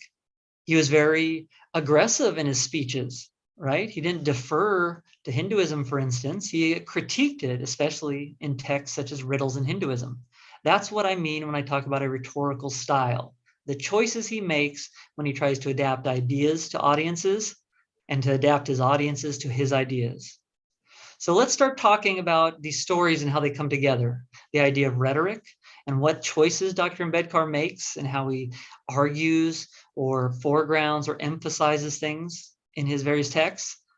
And the story of Dewey and pragmatism and how it was extended by Ambedkar and resisted by Ambedkar in other places. And this story takes us all the way back to 1913. Dr. Ambedkar, as you may be familiar with, went to Columbia University through the patronage of the ruler of Baroda, Sayaji Rao Gaikwad. And other folks, of course, played a key role in this. K. Kaluskar, others supported Dr. Ambedkar. But however it happened, he got to Columbia in 1913. And so we can ask these questions about these years. Do we know anything about what he learned from John Dewey during these years? And then beyond this, what additions did he make as an Indian pragmatist and a rhetor, a speaker, a persuader? So let's start with the first question. What did he learn at Columbia? He took over 50 classes with some of the leading lights in progressive thought, from Seligman to Simkovich to our friend Dewey. I'm going to focus on Dewey. Others, of course, can expand what Selig's influence on him was. But I found that I have run out of words for my book manuscript in just talking about Dewey alone. So, the story of Dewey and Ambedkar is very complex, and I'm sure other figures added to the story will only make a longer, more complex story. Too much for any one project. I found that he has taken 3 courses with Dewey. It's these courses: Philosophy 231, that's Dewey's psychological ethics class, and Philosophy 131, 132, that's Dewey's moral and political philosophy class. Both of these are whole year courses, one course and then another. But the first course, Ambedkar only took the first half. So he took 3 semesters worth from John Dewey. There's no evidence that Ambedkar took or audited Dewey's education class at Columbia. It's not on his transcript. He never speaks about it. So my hypothesis is everything Ambedkar gets about education per se from Dewey comes from his books, like the book he bought in 1917, Democracy and Education. So now let's start talking about the key concepts in Ambedkar's pragmatism. Ambedkar had a different form of Buddhism. I'll talk about one aspect of it towards the end of my presentation. And we know this Buddhism by the term Navayana, New Vehicle Buddhism. When I explain Dr. Ambedkar's form of philosophy to my pragmatist friends and how it relates to the pragmatist tradition, I have to set it apart from Dewey's pragmatism. I have to set it apart from James and Husserl, the Chinese pragmatist. So I call it Navayana pragmatism, New Vehicle pragmatism. So there are 3 concepts I want to talk about today. 1, caste as a habit. 2, force as paradoxical or as challenging. 3, religion and rhetoric as means or methods for making society better. So the first theme, caste is habit. In psychological ethics, this is the course Dr. Ambedkar took in fall of 1914. We see John Dewey talking about psychology and ethics and how these two relate. Okay, and his syllabus that I've been able to find says it's about what men do and what they should do. Later on in his notes, you see Dr. Dewey tell his students, including Ambedkar, about the place of intelligence and behavior and about the importance of attitude and habit in socialized individuals.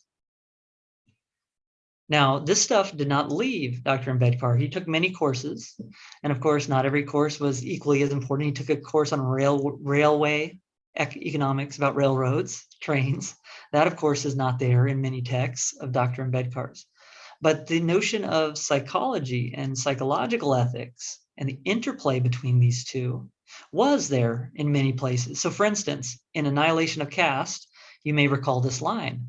Dr. Ambedkar says, caste is a notion, it's a state of mind. The destruction of caste does not therefore mean the destruction of a physical barrier. It means a notional change, something in the head of the oppressors in the caste system. Elsewhere in the Annihilation of Caste, you remember this way of putting the point. All reform consists in change of notions, sentiments, mental attitudes of the people towards men and things. It's a common experience that certain names become associated with certain notions and sentiments, which determines a person's attitude towards men and things. And then he refers to the common names or labels of caste: Brahmins, Kshatriyas, Vaishyas, and Shudras, not to mention the Avarna caste. So, notice all of these things that we take to be constitutive of caste oppression. Ambedkar in 1936 starts to say these are psychological aspects of the oppressor and also of the victim. It's the labels they apply to themselves and others. And reform consists in changing those things. How do you change these things? In Annihilation of Caste, Ambedkar extends a term that Dewey used elsewhere, not in relation to caste, of course, but in terms of ethics. That's called reflection.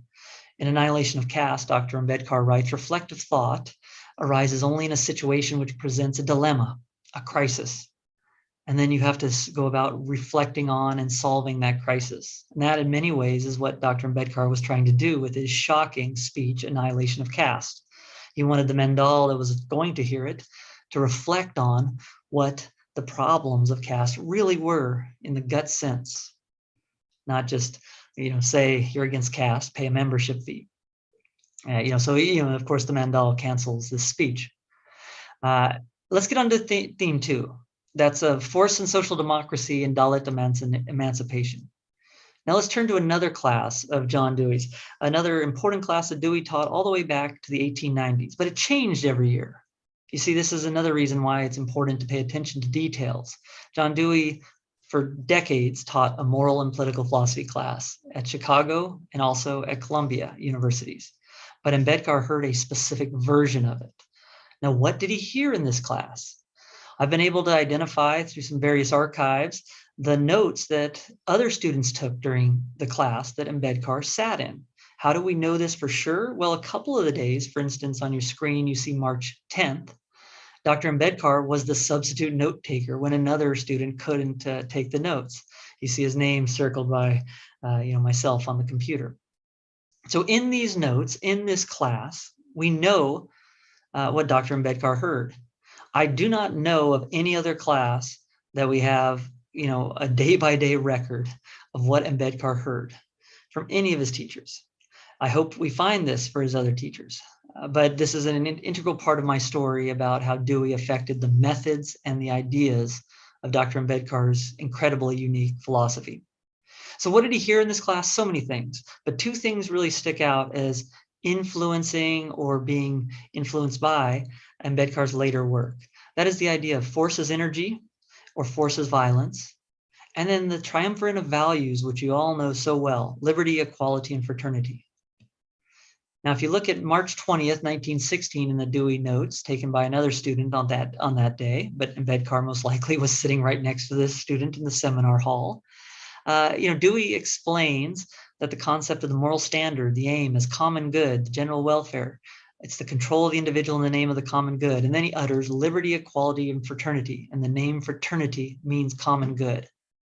So Dewey did not mention these terms that often. They weren't a key part to his philosophy in any spot of his development, young Dewey or old Dewey.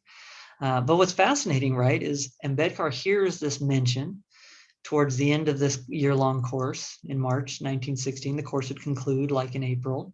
But and it sticks with Dr. Ambedkar. It sticks with him, and he uses it in new ways. You see this in the preface to the Constitution that Ambedkar was the architect of. Liberty, equality, and fraternity all together comprise justice. You see this in the Buddha and the Dhamma, one of the most enduring gifts Dr. Ambedkar has left his followers and the world, of a very portable, gripping Buddhist Bible. And there he talks about the Buddha teaching justice, love, liberty, equality, and fraternity. You also see this in his political speeches when he defines social democracy. That's his ideal, right? Social democracy. It means a way of life that recognizes liberty, equality, and fraternity in equal fashion. So we can sum up some of the ideas behind Baba Sahib's Navayana pragmatism like this. Now you could say many more things, but this is what I would say. 1, liberty, equality, and fraternity are the defining values, and you need a balance among them. That's what justice is comprised of, not just one of these. Everyone having freedom doesn't make a just situation. It'll probably have injustice in various spots. So all three of these.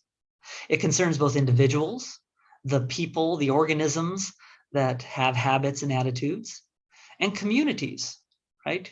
Groups, cultural units that propagate certain customs and habits and attitudes in its people, much like Hinduism among a group, propagates individual people with a certain way of looking at caste and the members of castes.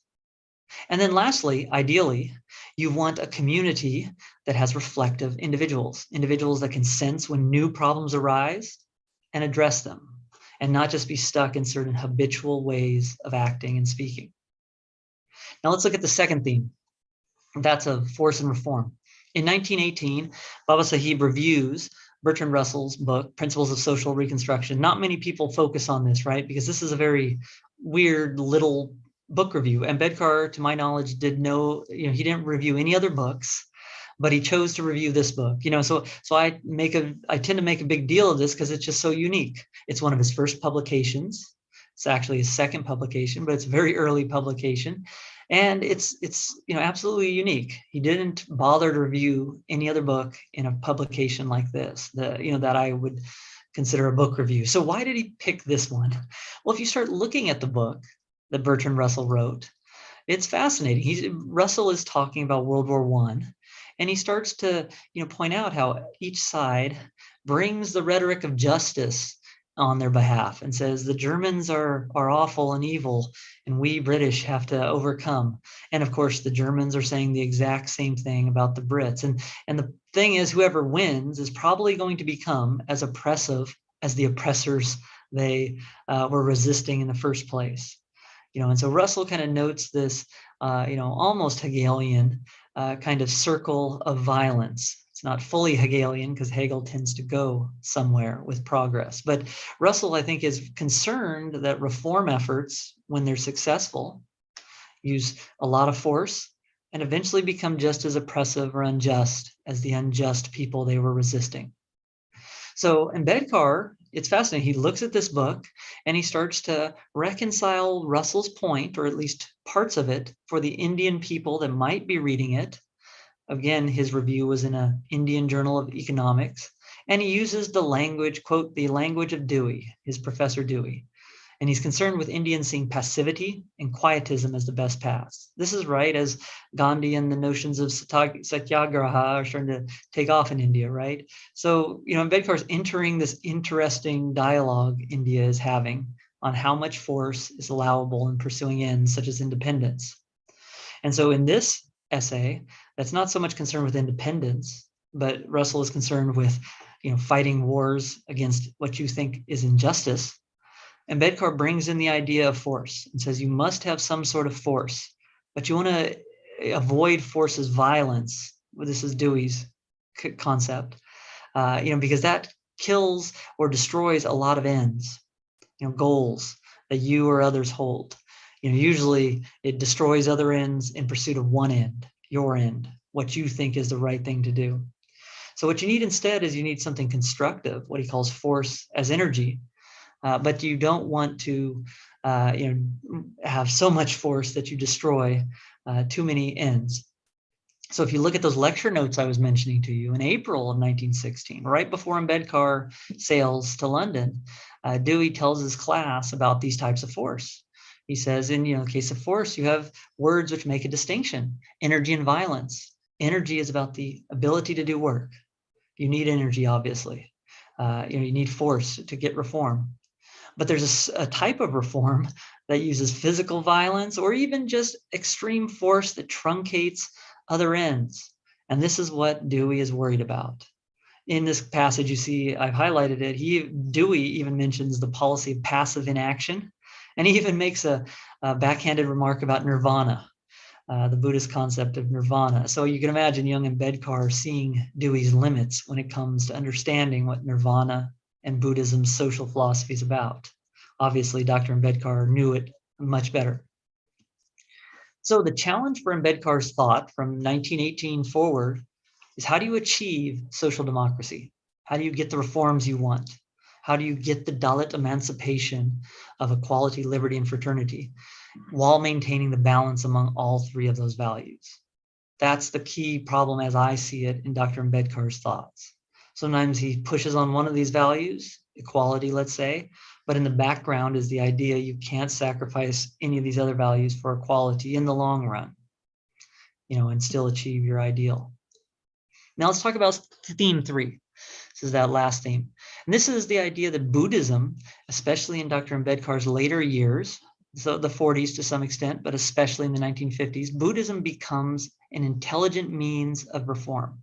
That kind of forceful but not too forceful way of getting justice that you want. And rhetoric is a key part of this, the idea of arguing and speaking in certain ways and with certain limits. Now, we all know about the Buddha and his Dhamma. It was harshly reviewed within the first 3 years of being published. This is one of the reviews from the Mahabodhi journal. And, the journal calls it mealy-mouthed. It says it incites acts of violence with its wishy-washy reading of ahimsa. Ahimsa takes specific critique by this reviewer. And, we'll get to ahimsa in a second and what it means for communication and persuasion. But you see what's happening, right? The traditional Buddhists see that Ambedkar is doing something different with the Buddhist tradition in his shortened and condensed and synthetic Buddha and his Dhamma. In 1950, though, you get an idea of why Ambedkar would do this. His method was pragmatic. It was reconstructive, just like John Dewey said the schools and philosophy should do to the past traditions, reconstruct them. In 1950, Ambedkar said the Buddha didn't want his religion to be, covered in the dead wood of the past. So he gave liberty to his followers to chip and chop as the necessities of the case required. So the idea is the Buddha himself put new wine in old bottles. And, Ambedkar could do the same thing, and the Buddha was fine with it. The Buddha was not a dogmatist, in other words. So you see the idea that Buddhist religion for Ambedkar was very pragmatic. It was changeable. It was not essentialist, frozen in time or eternal. And it was something that could help us adapt to the present. So you start to see this kind of idea of, I need to reconstruct Buddhism, Ambedkar says, and he writes the Buddha and his Dhamma in a certain way. And you start to see how it affects what he says about the section in book 4 on ahimsa. Now, this book 4 is totally new in the Buddha and his Dhamma. It's not there in the Buddha and his Gospel. So part of my hypothesis is that around 1954, Ambedkar gets some other stuff from John Dewey, namely Dewey's essay, Creative Democracy, and this kind of pushes him in certain directions. But for right now, I will focus on ahimsa and what it says in the 1957 edition. But just remember, this changes over the 50s. Ambedkar is, like Dewey, a very evolving and complex thinker. So the final draft of the Buddha and the Dhamma, what he does is he reconstructs, using his rhetoric, the notion of ahimsa. He asks, is ahimsa just non-killing? As I highlight here, whether this ahimsa is absolute or only relative. And then he says, was it a principle or was it a rule? Now, if you know your Dewey, as folks like me maybe do, you this rings some bells. So you start to look at the annihilation of caste, and you look at that mention in the 1950s in the Buddha and his Dhamma, and you start to see how Ambedkar takes a distinction in John Dewey's 1908 Ethics. It's a book he authored with James Tufts. Ambedkar owned 2 copies of it, both 1910 reissues of the 1908 edition. And you see in both, I've circled the annotations by Baba Sahib over the same part. So each time he read this, he noted that same part, the idea that rules, and here it is expanded, rules are practical. They're habitual ways of doing things, but principles are intellectual. They are useful methods of judging things. So rules say, do not kill. A principle says, do unto others as you'd have done unto yourself. You see, so this is those are Dewey's examples in the Ethics. And Ambedkar uses this kind of distinction to explain what is ahimsa and what isn't ahimsa. So he says, as I have highlighted here in these passages from the Buddha and his Dhamma, Buddha says, love all so that you may not wish to kill any. And that's a positive way of stating the principle of ahimsa. From this, Ambedkar says, it appears the doctrine of Himsa does not say kill not. It really says love all. So you start to see the idea here is that Ambedkar is rhetorically reconstructing the words and the ideas of the Buddha to fit the needs of his Dalit and his international audience. We always must remember the Buddha and his Dhamma was written and drafted all in English. So Ambedkar thought of this as a universal text that will help anyone seeking to remedy injustice, social suffering, so to speak. So you start to see how Ambedkar is using the rhetoric of Buddhism to make this socially engaged point. And he says in verse 22 of that section, to put it differently, the Buddha made a distinction between principle and rule. He did not make ahimsa a matter of rule. He enunciated it as a matter of principle or a way of life. A principle leaves you freedom to act. A rule doesn't. A rule either breaks you or you break the rule. So you start to see how Ambedkar is playing with a couple of the pieces here that Dewey only hinted at, and Ambedkar uses them in a very powerful way to get at this notion of Buddhism.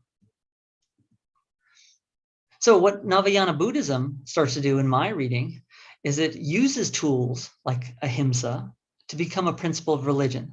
This is the principle of religion Ambedkar wanted back in 1936 in Annihilation of Caste. So ahimsa becomes a way to communicate and persuade and to cajole and to argue with others and try to achieve equality, liberty, and fraternity. So persuasion is not a force that destroys other ends. The ideal sort of communication in a democracy should move your enemies to become your friends, move your enemies to alter their ways. That's Ambedkar's hope, at least. Now, if we fast forward to the 1950s, we see Ambedkar making these fascinating points that echo the 1918 review of Russell. Once again, he returns to that exact same distinction between forces energy and forces violence. The idea of ends and means and what justifies them. And you see him refer to Professor Dewey, and he engages in this kind of reconstruction of the Buddha, like Dewey, on ends justifying the means. But he wants to say quickly, this is probably not going to be the case for violence that often, because forces violence tends to destroy more ends than it saves. And what you want is forces energy in a democracy. You want something that could placate and constructively engage a variety of ends, not just your ends and eliminate everyone else's ends that you have to make community with. So as he says at the bottom passage here, use of force must be so regulated that it should save as many ends as possible in destroying the evil one. Buddha's ahimsa was not as absolute as the ahimsa preached by Mahavira, the founder of Jainism. So you start to see this idea that ahimsa becomes a principle that's going to hopefully let us get into democratic relation with our friends, our foes, all the people in our society that compose the ideal of social democracy. So what you want is force that's intelligent, force that's constructive, that helps bring justice to those you like and to those you disagree with, right? Because you're in community with all of these people. So he refers to the Russian Revolution, and he says the Russian Revolution is good because it tries to get equality. But he said it cannot be too much emphasized that in producing equality, you can't sacrifice other things like liberty or fraternity. And the three can only coexist, according to Dr. Ambedkar, with the method of Buddha. Communism can give one, but not all. And then he starts explaining Buddha's method in this text. This is the unpublished manuscript he wrote towards the end of his life. The idea that the Buddha's method was different. His method was to change the mind of man, to alter his disposition, so that whatever man wants to do, he does voluntarily without the use of force or compulsion. So the Buddha's means, again, was to alter the disposition or the attitude of men through his Dhamma and the constant preaching of his Dhamma. The Buddha's way was not to force people to do what they did not like to do, although it was good for them. His way was to alter the disposition of them so they would do voluntarily what they would not otherwise do. So what you see here is Ambedkar, in a fascinating way, is saying Buddhism is, and the method of the Buddha, is one of the right amount of force, and it's a force that's communicative. It's a rhetorical force. The Buddha changed people's minds to do the right thing through persuasion, through convincing them to do what he thinks was good for them, not by forcing them or tricking them to do what's good for them. So you start to see kind of a spectrum going from means that lack any force, maybe that give up on force. Perhaps Tolstoy was like that for Ambedkar and Dewey. And then violent force. This might be what many of the communist revolutionaries of his day swore by. In the middle of that was the idea of force as energy, what you can call intelligent force, force that had a reflective sustainability to it. And what I've highlighted to you is that the notion of intelligent force in the hands of the Buddha was largely communicative. It was compassionate persuasion. It was persuasion that preserved your self-respect. That's a key part of Dalit emancipation, of course. And it shows respect for others. Now, the respect for others is a difficult part. You see, this is a theme in Ambedkar that is incredibly tough to live by, but it's important. It's vitally important. So for instance, in 1947, Ambedkar gives a speech to the students of his Siddharth College that he had started in Mumbai. These are the parliamentarians, the students who are in student government, who probably will go on to try to pursue political office. And Ambedkar said, you cannot win over the majority in this house by giving a black eye to your opponent. So the idea is you can't win people over by socking them and beating them up and by using force. You must persuade them. You must give them an argument, a powerful argument, a passionate argument, but an argument that converts their way of thinking, their attitudes even, to the way you think they ought to think. So this is not force as violence, it's force as energy, and it's the force of language, the force of communication. And you start to see in the Buddha and his Dhamma, 10 years later, a book that gets published shortly after he died, that people are admonished to cherish no anger, forget your enmities, win your enemies by love. This is the Buddhist way of life. You also see this other notion in the Buddha and his Dhamma, the idea that the fire of anger should be stilled. And then he continues, enemy works evil to enemy, hater to hater. But whose is the evil? Let a man overcome anger by love. Let him overcome evil by good. Now, this is a challenging standard, one that Ambedkar perhaps didn't live up to in every one of his speeches. But he had a lot of reason to be angry. The caste system had oppressed him, his family, and his people for thousands of years. The caste system had cruelly instilled within the minds of his fellow Mahars and other quote unquote untouchables, the idea that they were untouchable by karma and by birth. And so they became complicit in their oppression. So he had a lot of reason to be angry. But you notice at some of his more powerful moments in the Buddha and his Dhamma, you get this idea that we should forgive our enemies, or we should win our enemies over by love and not by force. And that brings me to one of the final topics I will talk about today, the idea of fraternity. Fraternity is the value that is most often ignored. Equality is often focused on because this is often what is lacking in situations of injustice. Liberty is also a key part. Oftentimes those who are treated unequally also don't have equal power to do things. But fraternity is often overlooked. Fraternity or fellow feeling. What does it mean? Typically, it's taken to be an end state. When we get social democracy, we'll all love each other. That might be the way people put it. But what I want to argue is that fraternity is not just an end, it's also a means. It also has something to do with the methods of rhetoric and persuasion. And I want to argue that it answers this question that I put as number 3 here. How can one speak while asserting their self-respect and to project respect for who they talk to? The key part to Ambedkar speaking up against Hinduism was to say that he and his people had been disrespected by centuries of Hindu theology and philosophy. So, how do you push that point of self-respect while also valuing and respecting the targets of your persuasive rhetoric? So my conclusions on fraternity are simple. I am going to detail these more in my book. But suffice it to say for now that there's a way you can see fraternity as a moral principle or guideline for how we speak to and treat others. And he talks about fraternity various ways. Maitri, metta, ahimsa as love, fellow feeling, sympathy. There are various ways this comes out in his work, but it's the same idea, that we have to win our enemies over by love, for instance. This is an idea of fraternity as a means, not just as what you want to achieve. Also, the ideal of social democracy, what happens when Dalits and any oppressed people are emancipated, will involve fraternity as an attitude among all individuals. Social democracy is a situation where individual groups and individual members of those groups respect each other and communicate with each other. Obviously, they do not introduce gulfs between the groups, saying one group is higher than the other in value, or one group is touchable and the other groups are polluting by nature. And the last point I want to make on fraternity is that there's a challenge here, a rub, a paradox. An individual or a group can't achieve fraternity with non-fraternal attitudes or speech.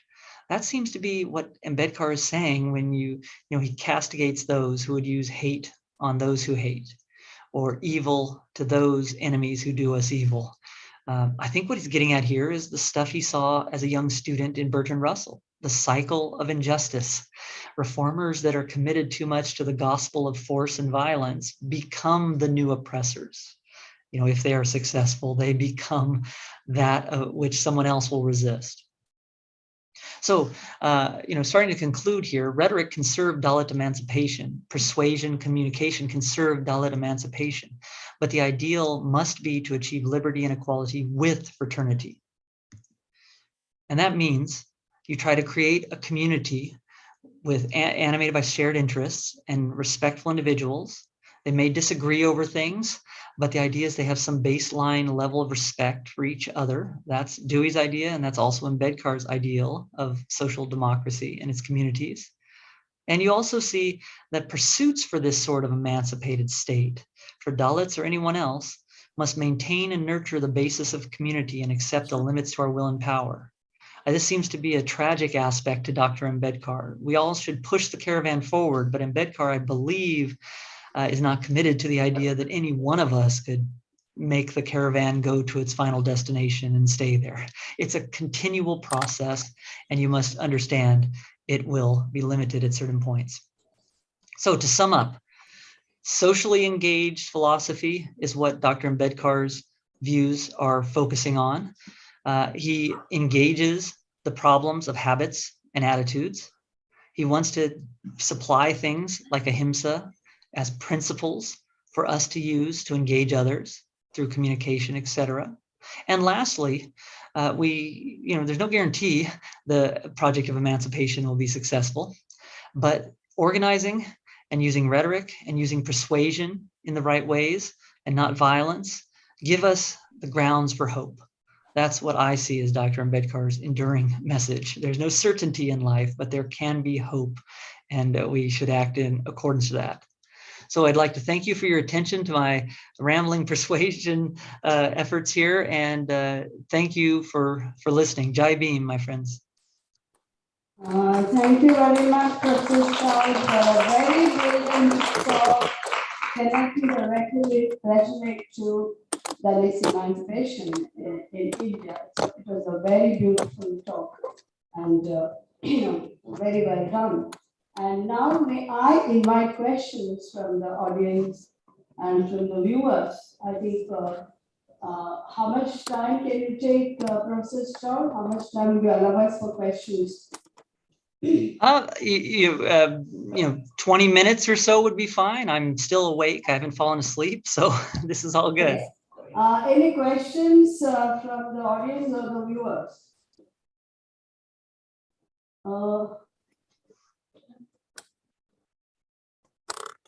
Yes.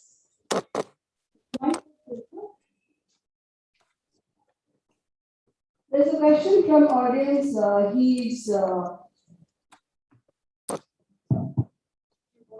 Vijay Borati, Associate Professor, Department of English, University Evening College. He has a question for you, Professor Starr. Yes. Professor Scott, it's very interesting to listen to your lecture because I thought that you were trying to elevate the stature of Ambedkar as a philosopher, intellectual path excellence, which is totally different and also different in the Indian context because your predecessor speaker spoke on a different note on the notion of social emancipation and social equality in relation to Ambedkar, but you took it in a different turn, linking the relationship between John Dewey and his influence on Ambedkar. That was well taken and welcome.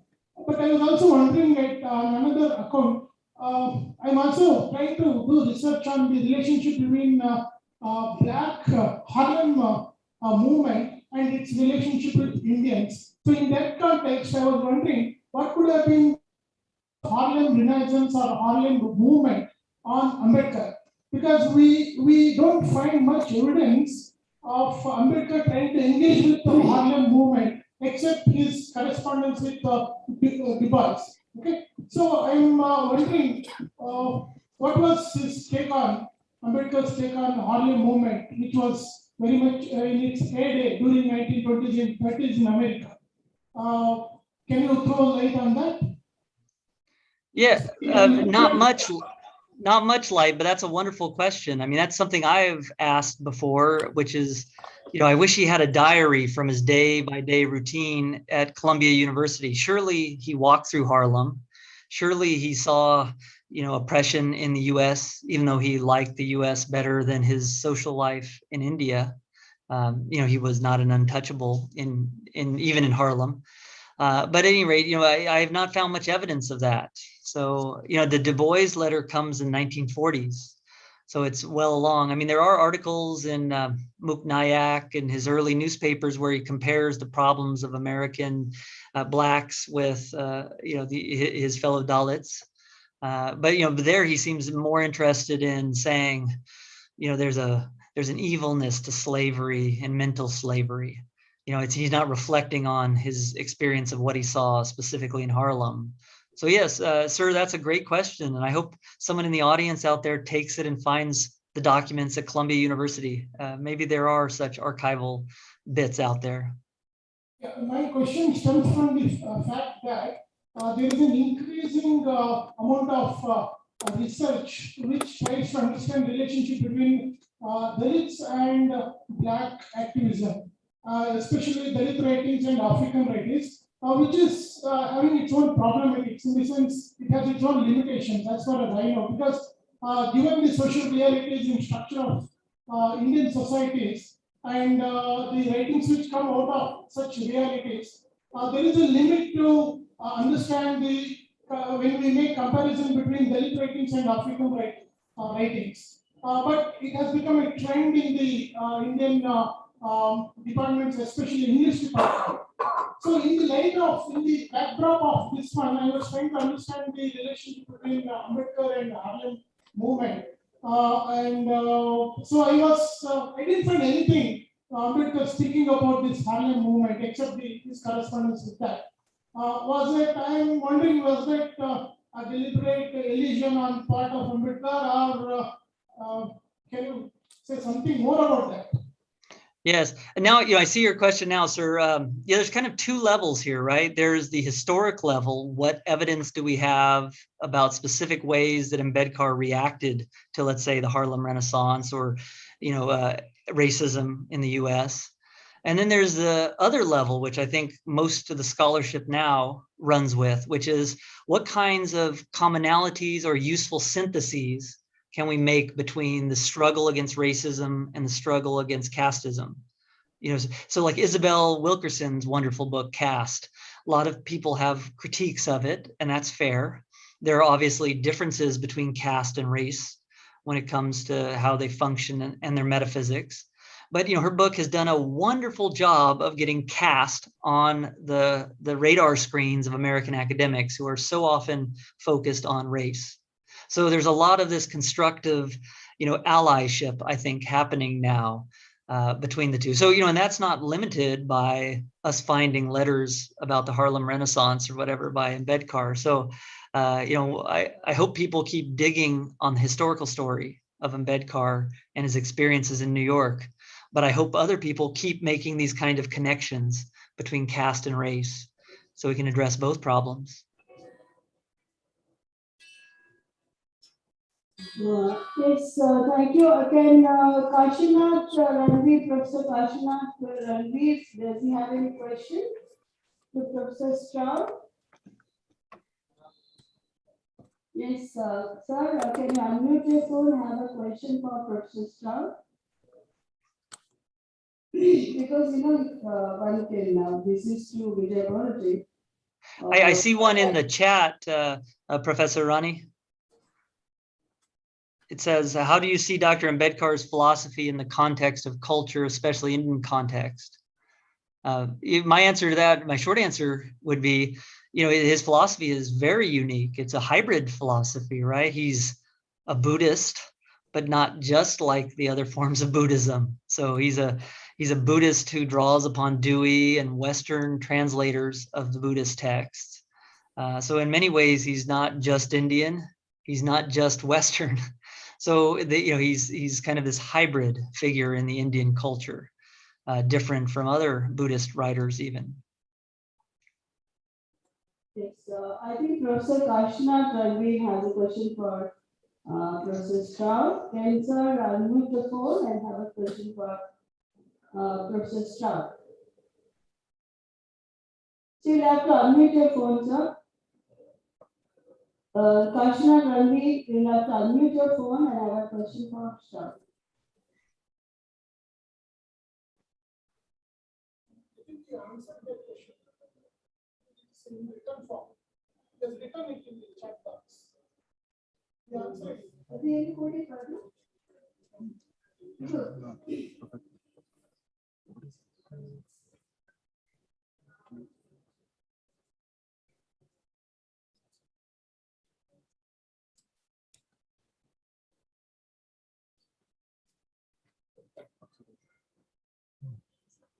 One question for Professor Stroud. What is the direction of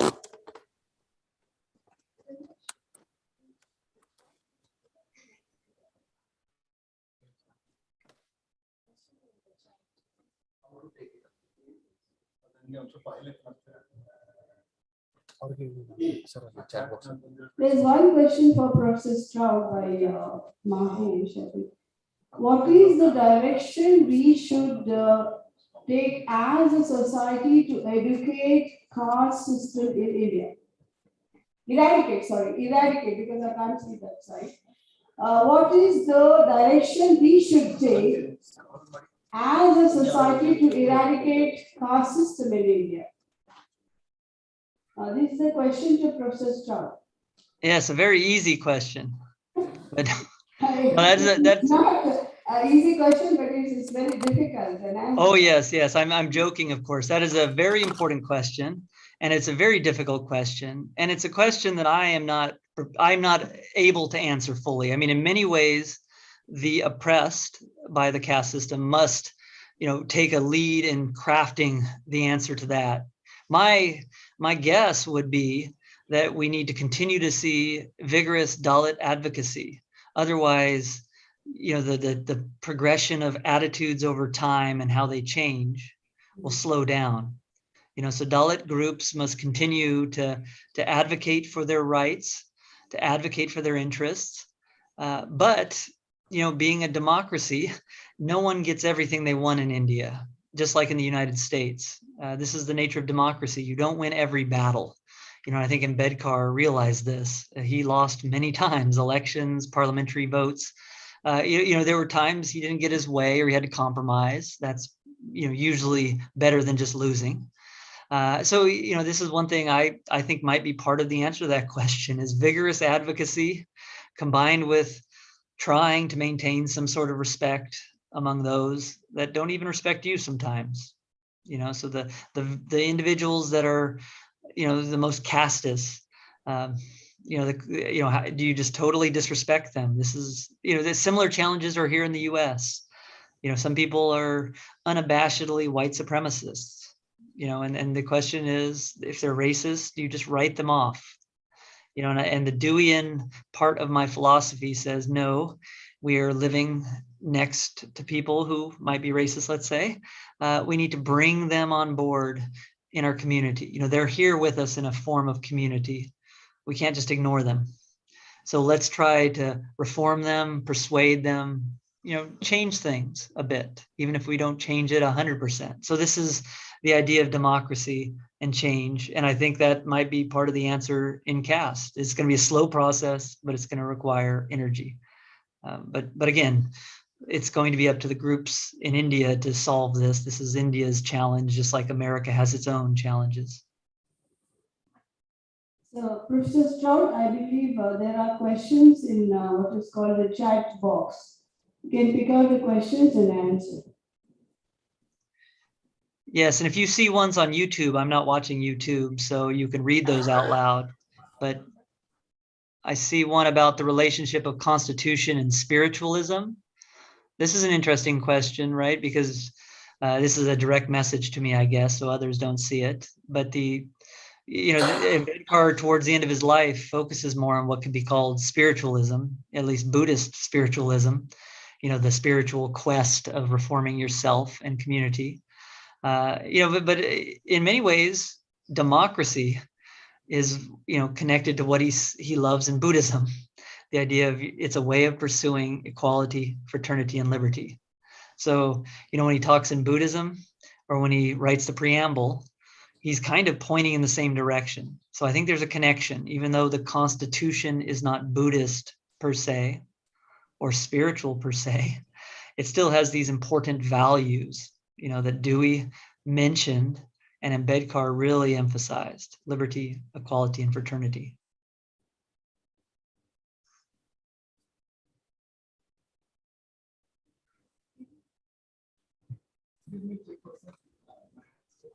Yeah, there's another question from the audience to Professor Stroud. Sure.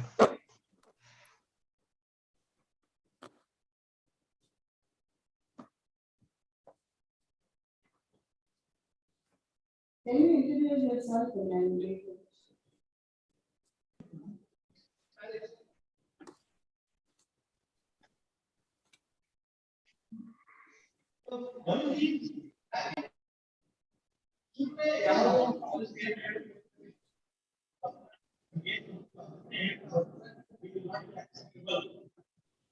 If you want to make meaningful contribution to anything, you have to start, getting into this. Thank you, ma'am, for providing the opportunity. Hello, Scott. My name is Ashok Kumaran. I'm an advocate. I'm pursuing a master's in law department in the Department of Studies in Law. Thanks for the valuable information that you have provided. I just want to specify one thing regarding this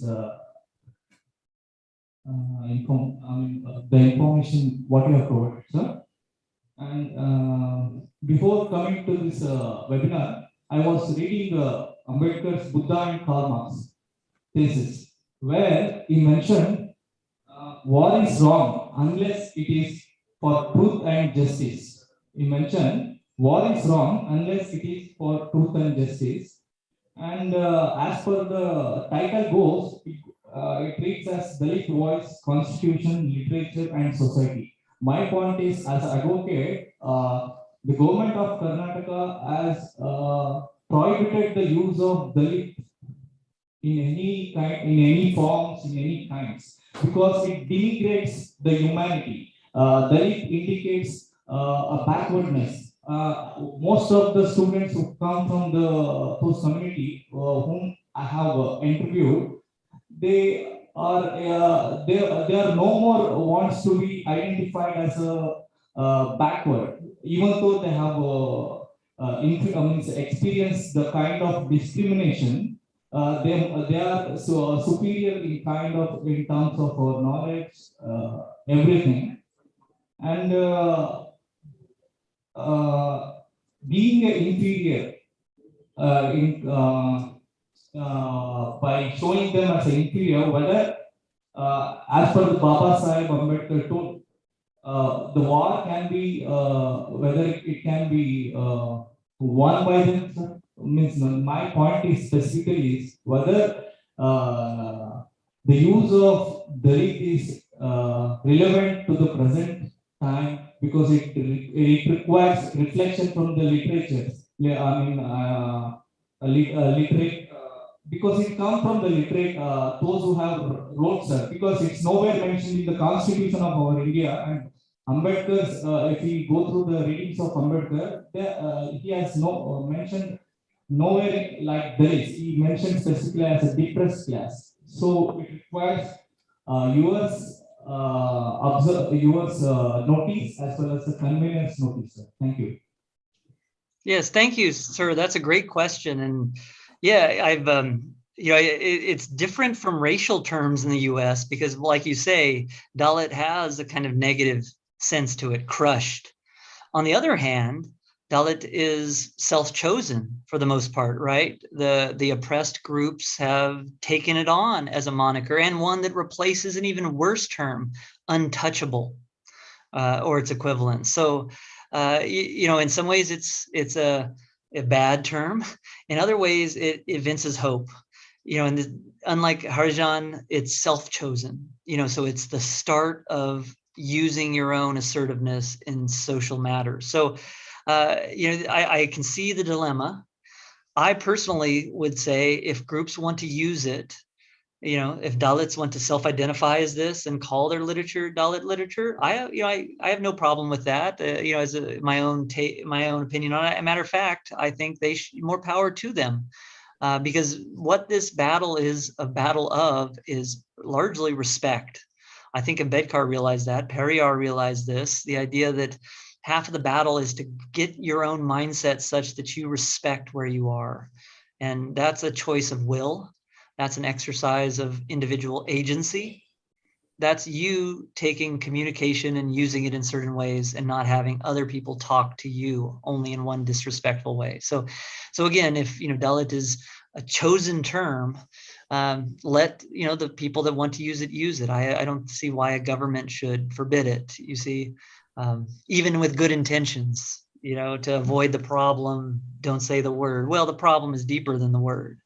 The problem is in how people take words and concepts into their heads and then act in discriminatory fashions, or how they hold back because they don't have their own respect for their agency. So at any rate, sir, you had a very complex question, a very important question. That's my take on part of it, at least. Okay, to add to what Professor Stroud said, Professor Scott Stroud, good afternoon.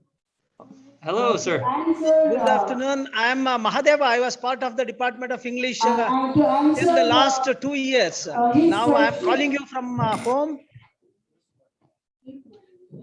Yes. Hello, to answer Professor Stroud's, add to what Professor Stroud says, and to answer his question, the emergence of Dalit's writing, if you read towards an aesthetics of Dalit's writing by Sharan Kumar Limare, the Dalits in India own the term Dalits with great pride, and it is not just a social cultural identity, it is also political identity. Identity, like Toni Morrison says, Black is a political identity for Black Americans or African Americans in India. And we own this identity, so Dalit identity as a, where this identity, own its identity as a pride. And I think somewhere there's something wrong in your understanding of it. Though it is the state government has banned, whether it bans or not, I think we take it upon us with great pride. At that moment of time, perhaps Dr. Ambedkar used the term depressed classes, but you see emergence of writing of the Dalits towards the close of the 70s and towards the early part of the 80s and to the present day, they consciously use the term Dalits as a political identity. I hope I've answered this question.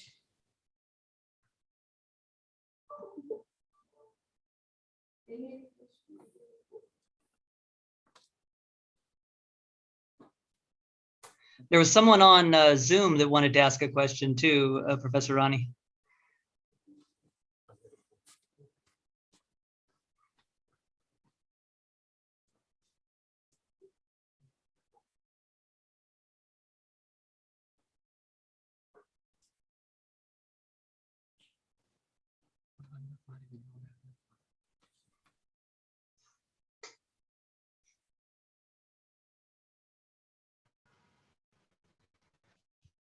Hello, Professor. Now I suppose you can hear me. Yeah? A little Yeah. bit, yeah, it I was have a breaking small up. question. Okay, now this is good. While at the time of converting to Buddhism, at that moment, yeah. Now can you hear me? Yes. Yeah, I'm Mahadeva calling you from home. I'm part of the English department till the last Excellent. 2 years. Now I have retired and I am at home. It was, really wonderful listening to you. After reading Eleanor Elliott's writings on feeling good to come across another Ambedkar scholar from the university where Ambedkar studied. Now I have this question. Since you spoke on Buddhism and Ambedkar relationship, Ambedkar had a problem in saying Sangam, Sharanam, Gachami at the time of his conversion to Buddhism. If you know, in all probability, since you have read a lot, could you please elaborate on that? Why Ambedkar was reluctant to say Sangam, Sharanam, Gachami? Yeah. I hope you got my question. Yes, I did. Yeah, so the traditional, kind of odes to the Buddha and the community. Yeah, this was an important part of his conversion ceremony that he had to negotiate. He wanted to take ownership of the conversion ceremony. So some of these things, he couldn't wholeheartedly put in there, right? He rewrites them in Marathi, right? So yeah, you probably know more about this than me, sir, but the idea seems to be he wants a new sort of Buddhism. So even when there's some minimal rituals there, existing, he still puts his stamp on them. So the whole idea of taking Diksha or conversion, it's a new ritual in his hand. So yeah, I don't know. There's probably obviously more to the story, and you probably know more about this line in Buddhism. Thank you, Professor. Thank you. Yeah. No problem. Maybe just one or two more questions, Professor Rani?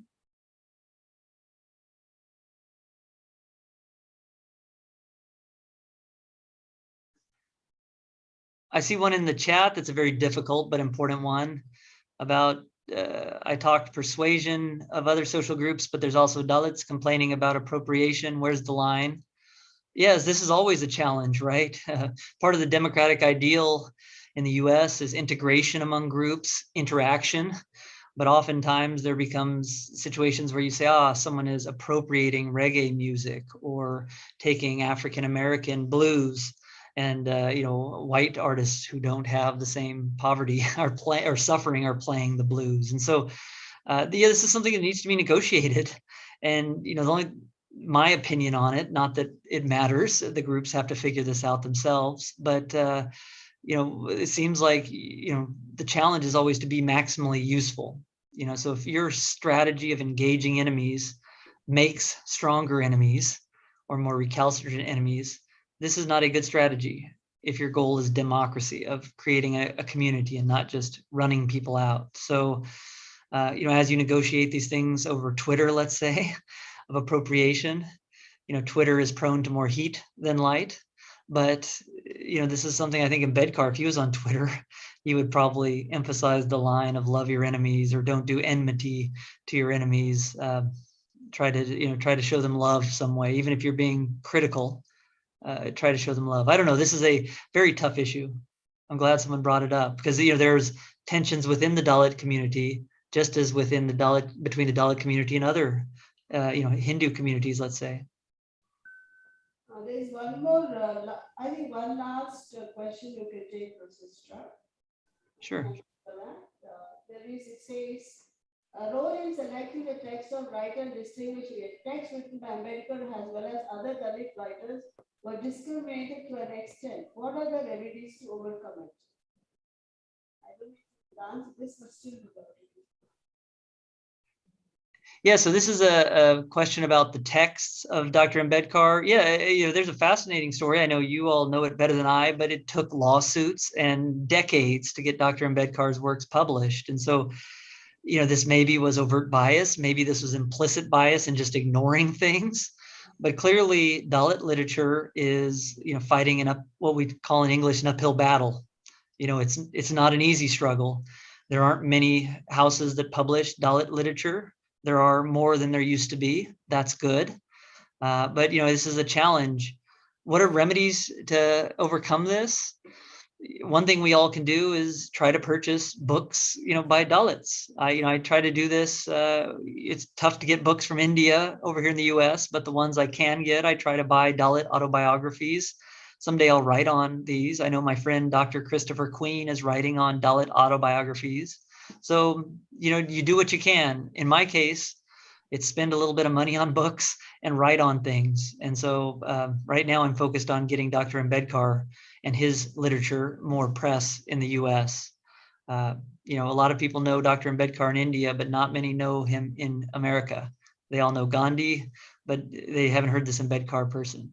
I just got through talking, on my previous flight to a bunch of John Dewey scholars, and they largely knew of nothing of Dr. Ambedkar. But after I got through speaking, they all told me they saw my passion for Dr. Ambedkar and they were interested in Dr. Ambedkar. So I think, the more we can get his name out in whatever circles we're in, the better for all Dalit literature and Dalit causes. Thank you, Dr. Strong. And over to Ramesh.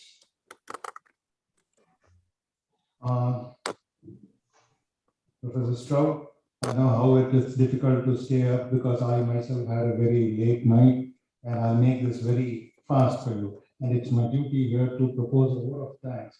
Thank you for a very stimulating lecture, and I gather this from the cross section of the questions that you really received. And your lecture especially dealt with Dalit emancipation, fraternity, and rhetoric, and also about his relationship with his teacher, John Dewey. But coming to a question that, I thought there is a largely accepted reference to the Dalits now, as Ashok, our young advocate said. Bahujan is a word that is largely accepted by the Dalit fraternity. And it is like the African Americans who have gone through a lot of racial discrimination, and they're trying to find themselves identity. So is the case with the oppressed class in India, and they have gone through this. And Dalit is, though as Madam Devikarani really said, it's a matter of pride. But now I think it's largely Bahujan is a word that is accepted by all the Dalit groups or the oppressed groups. Thank you, Professor Stroud, for being with us. I know it is at a very short notice that you accepted, and we really feel blessed to have you with us. Thank you for your stimulating lecture. Thank you, sir. Jai Bhim, my friends, I'll let you continue on with this wonderful program. Now my challenge will be going to sleep now that all this intellectual stimulation has gotten me awake. Thank you so much.